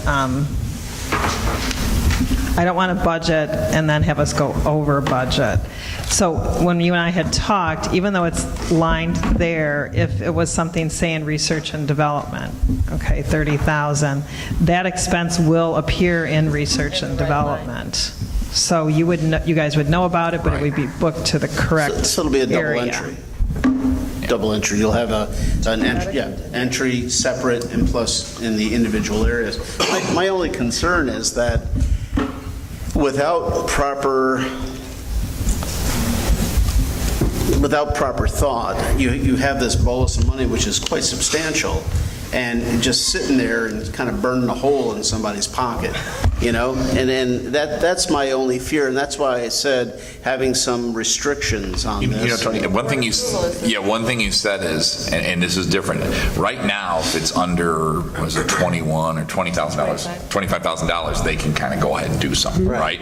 Sure. You're saying with this fund, because you're never going to draw a check against this one line item. I'm never going to see activity next year. You're saying if I'm going to move anything out of here into another budget, I need to come to the board. So it actually puts a little more control on it than if we didn't have it, because they've got to come to us and say, either I went way over this budget and that contingency's doing nothing, sorry I never explained it to you, or they'd be more incentivized to come and say, I'd like to move 75 grand over here because there's this great opportunity to improve differentiation by, you know, huge amounts or something. So it kind of motivates them to tell us about more changes in the budget year end, in my opinion, because that contingency's there where right now, but they could in different categories spend 20,000 here and 10 there. Here, would they be incentivized, but they blow budget. Here they'd be incentivized to come talk to us first. So I kind of like it from that perspective, but I'm a lot in Bob's camp of like, well, we're still going to write the check if we owe it most of the time. I mean, are you holding somebody's feet to the fire on every category on this budget? Right, and that's arguable if we are. So I agree with you, but I don't mind it. But in our office, we are holding their feet to the fire on the budget. Not necessarily line by line, but we look at the department in total. Department totals, yeah. Does this become a savings account at some point where if let's say you spend 4 of the 5, you have 100,000 left over at the end of the year, so is your contingency fund the next year 6? No, I mean, generally it's like, 0.5% or some amount that you decide on, but I would not say we would be increasing it. I could not see why we'd ever be doing that. So would the extra funds go into our cash fund? Is that the idea? This wouldn't be extra money, it's just a budget. It just stays there. It's just not expenditure, revenue. not spent. It's an expenditure, so you're never depositing money in this, really. Right. This is just tracking how you've spent money. Well, yeah, I mean, but if you allocate your expenses in funding and you don't allocate all of those expenses, you arguably have money left over. Right, but it's just for that, like, no one could possibly think of these 20 things that are going to happen in the next 12 months. And chances are we won't use any of the money. Right. So, but it really is just putting a placeholder in there because we didn't pad up our other budget numbers. All right, so you guys can think about it. No, I'm cool with it. I'm just trying to understand how at the end of the year. Because otherwise you could say, if you think about sort of what you were saying, Tony, if I went through every category on here where we were under budget, you're saying that we have all of a sudden extra money that, can be deposited in an account, and that's not the case. We're just under what we planned for spending in a sense. Well, but that differential should be in our cash fund. Right, it is. Yeah.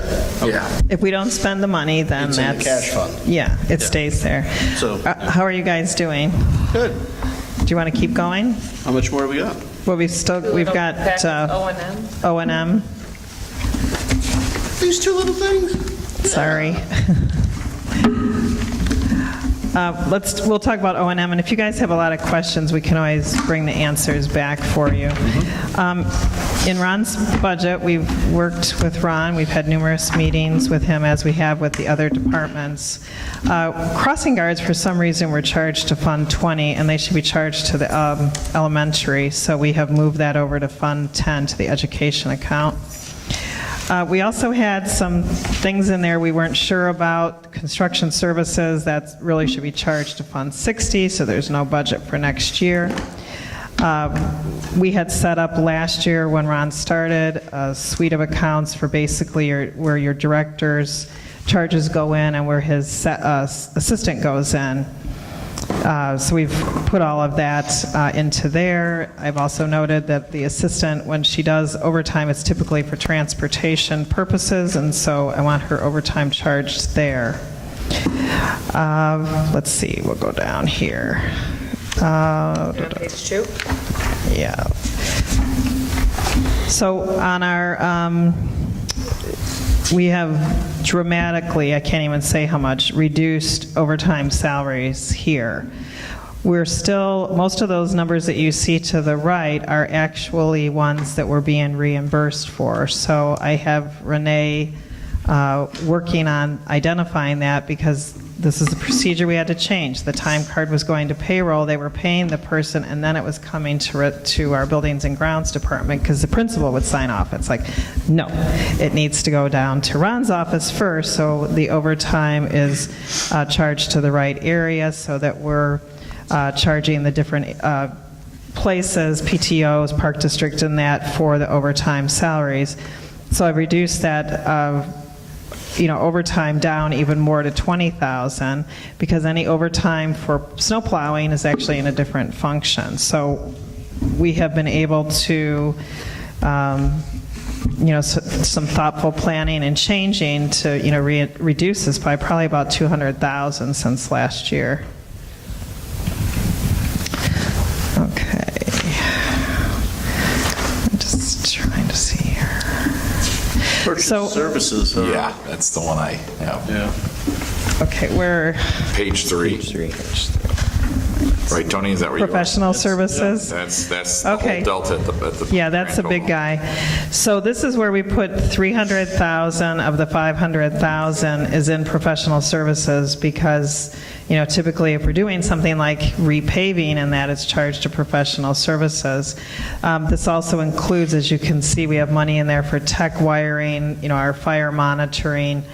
We're going to be doing the water treatment for our boilers and cooling towers, so it extends their useful life. We have maintenance in place for our elevators. In some of our buildings, we have automation systems, so we've made sure that that's being charged here. But the big bulk of that really is that 300,000 of the 500,000 for the board allocation. What's R&M stand for? It says, I know small print, 300,000 BOE allocation for R&M. So that's repair and maintenance. Okay, thank you. Let's see. Then we do have another line for repair and maintenance, and so this is where we basically spend money if we have to fix a boiler, fix a cooling tower, anything that we have to hire outside services for, this is where that is all charged for the repair. Let's see. So for that 400,000, that any of those projects that are above 25,000, the board would have to approve. Okay, yes. thank you. And we'll keep you apprised of how we're spending the money, because obviously that's additional money that was put into his budget, and so we're putting in some new water heaters this year, and different things like that. Or as Ron says, I spend the 500,000 multiple times. Hot tub. And what you're basically telling us is that we had said earlier, let's put 500 grand in here for kind of keeping things up, and you're putting it in professional services capital. You're just breaking it up where you think that dollar's going to go. Right, and this summer at Washington, because we have such bad overcrowding, we have to fix part of the downstairs area so that we have the correct egress. So we'll pay for it out of there. We have additional, parking lot work, and so those are kind of the things. Some of the things we're looking at spending it on this summer. But so if you put 4 in there, you have 1 left over someplace. Well, that's 3, and then the other 2 we put down in fixed assets. So if you go down about 3/4 of the way, you'll see we allocated over 200,000. So that would be as if we're purchasing equipment or something, it's charged to the fixed assets. But what we'll do is kind of keep a running total of what we're doing with the money, so it's not like, well, we spent the money, and you guys will know what we've used the money. We're also committed to doing some more work at Lincoln, because I think I had indicated we've got some pretty bad situations there. I was looking at the capital equipment expenditure. It goes from 2 to 4. And something over about carryover and 200 Board of Ed approved. Right, so the budget last year was $200,000 for capital, and so right now we have our orders in for things for the buildings, like new teacher chairs, or if we need additional desks and that. And so if we don't get all the invoices by the end of the year, we're going to want to put that carryover into next year's budget so that we can pay for everything.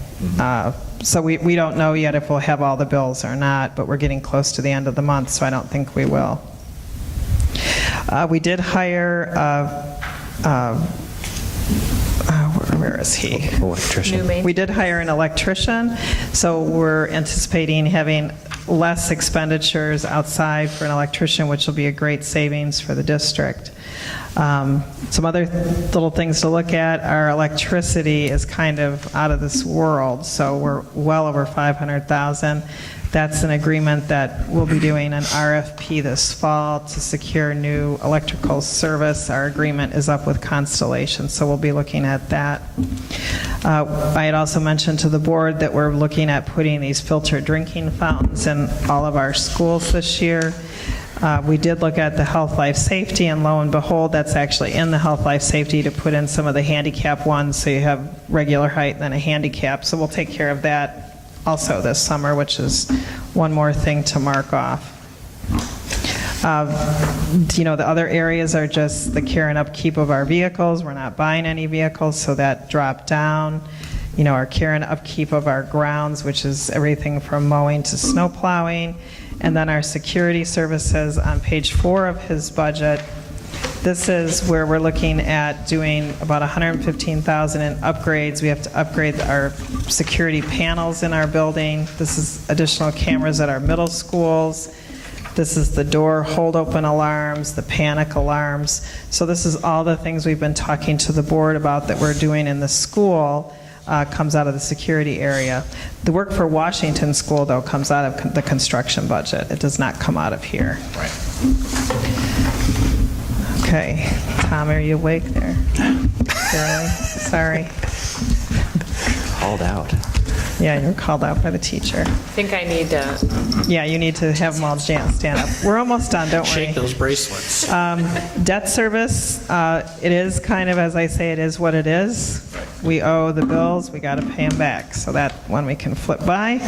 Transportation, we kind of talked a little about. We've seen an increase in our special ed transportation.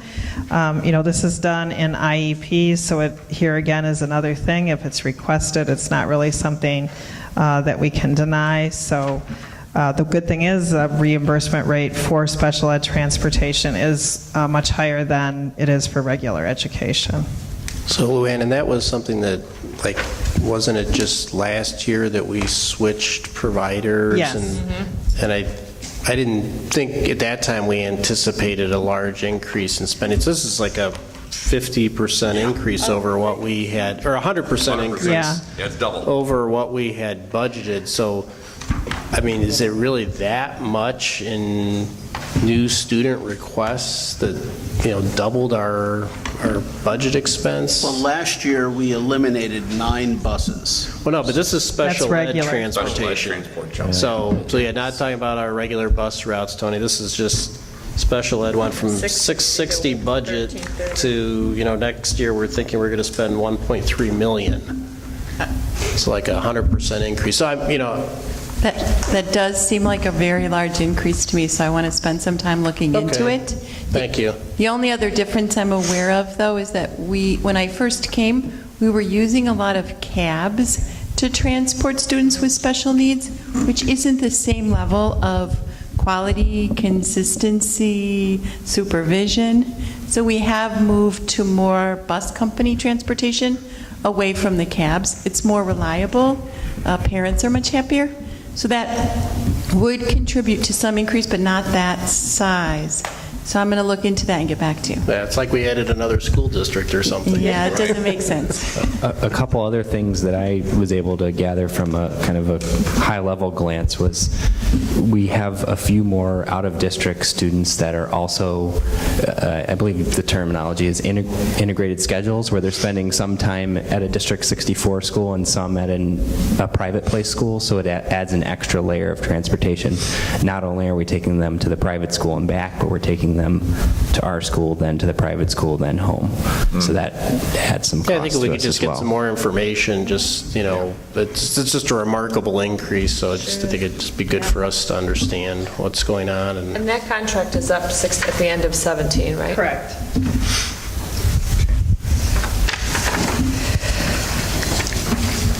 Okay. And we have our St. Paul route on page 2 of the transportation, which we are planning on continuing for next year. So we have the allocation in there for the buses we'll be putting for St. Paul. Then we have municipal retirement and Social Security. So those are, if we have the salary, we're paying both of the Social Security and municipal retirement, so that's kind of a no-brainer. On our construction, we can spend more time on this at the next meeting too, but basically we assign accounts for each contractor so that we can track based on what the bid amount was and then what our final costs are for that contractor. I've figured in some amount of money for architect fees for next year and some construction manager fees. Those are just estimates in there. Assuming we're going to continue to do work next year, we need to have some money in there because we do pay some of the bills before we head into the next year. Can I ask one question here, because you're Sure. touching on a subject I've just been curious about. And I don't know if it needs to be part of this budget, but maybe the administration want to think about this and get back to me. So years ago, we never had, and I hope I get the contractor name right, Nichols and Associates is sort of the second set of eyes, right, looking at everything?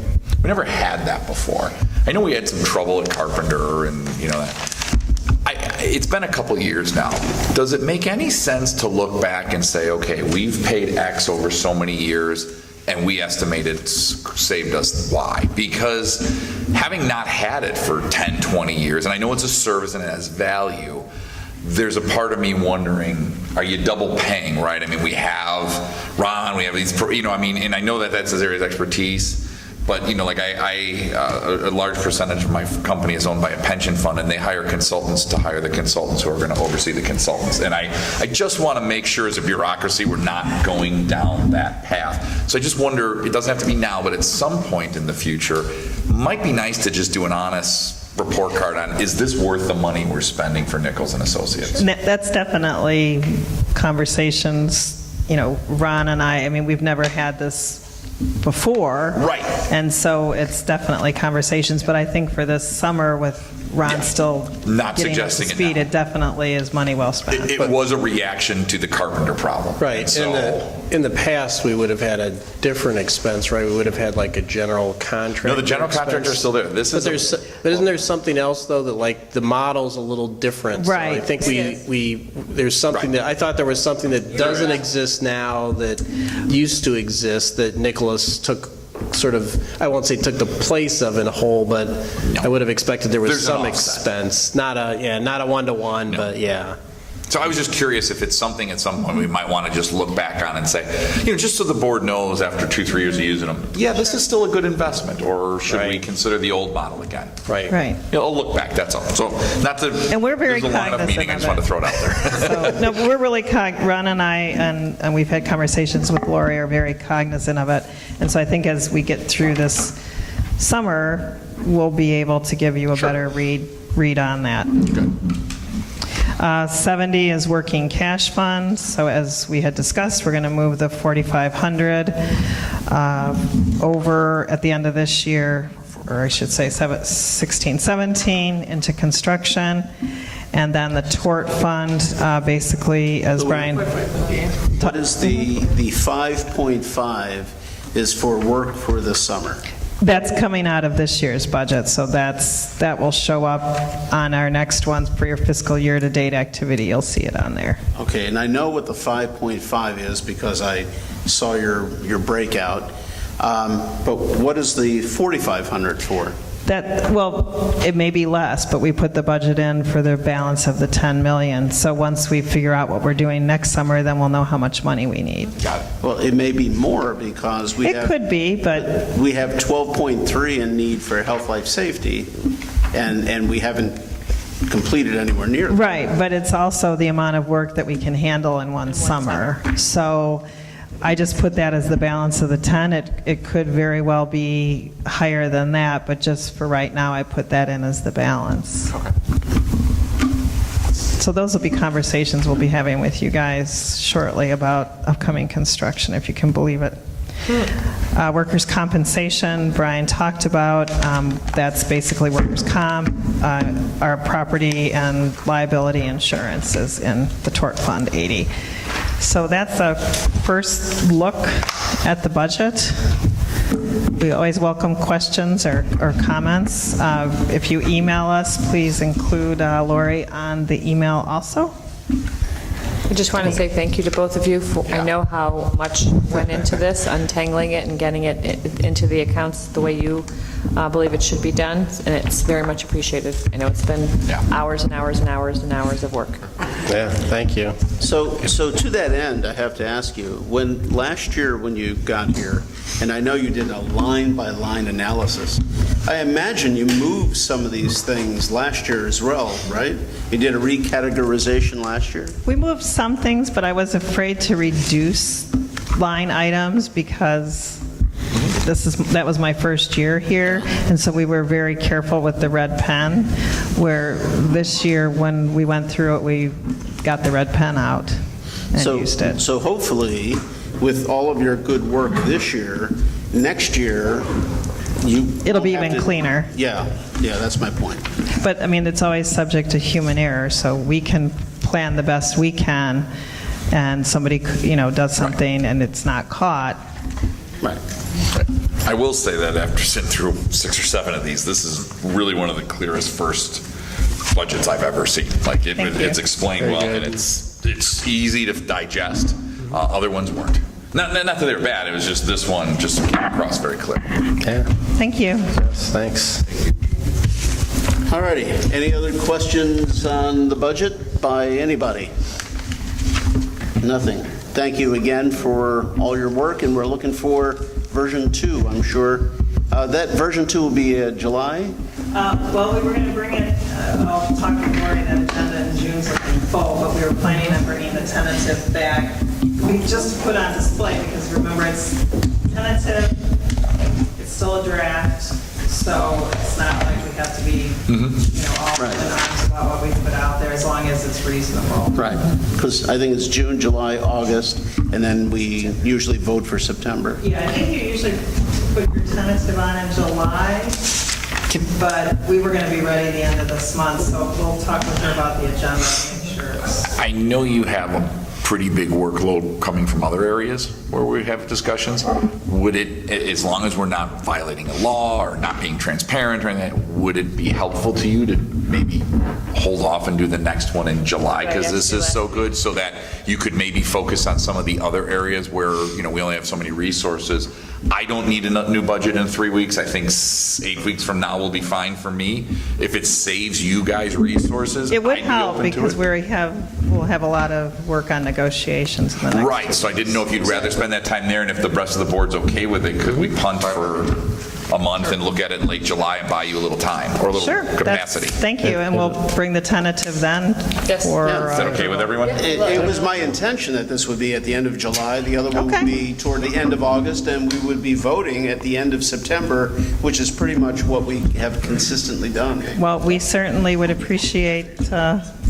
It'll also give us a chance to start closing out the fiscal year. We'll have June activity in there, and we can look at a full year. Yeah, good point. So we'll save you a step in the middle. Yeah, so Brian won't kill me now. Okay. That's right, he'll just glare at you. So do I hear a motion to adjourn the Committee of the Whole? So moved. Is there a second? Second, unanimous. All in favor? Aye. Any opposed? None. Thank you.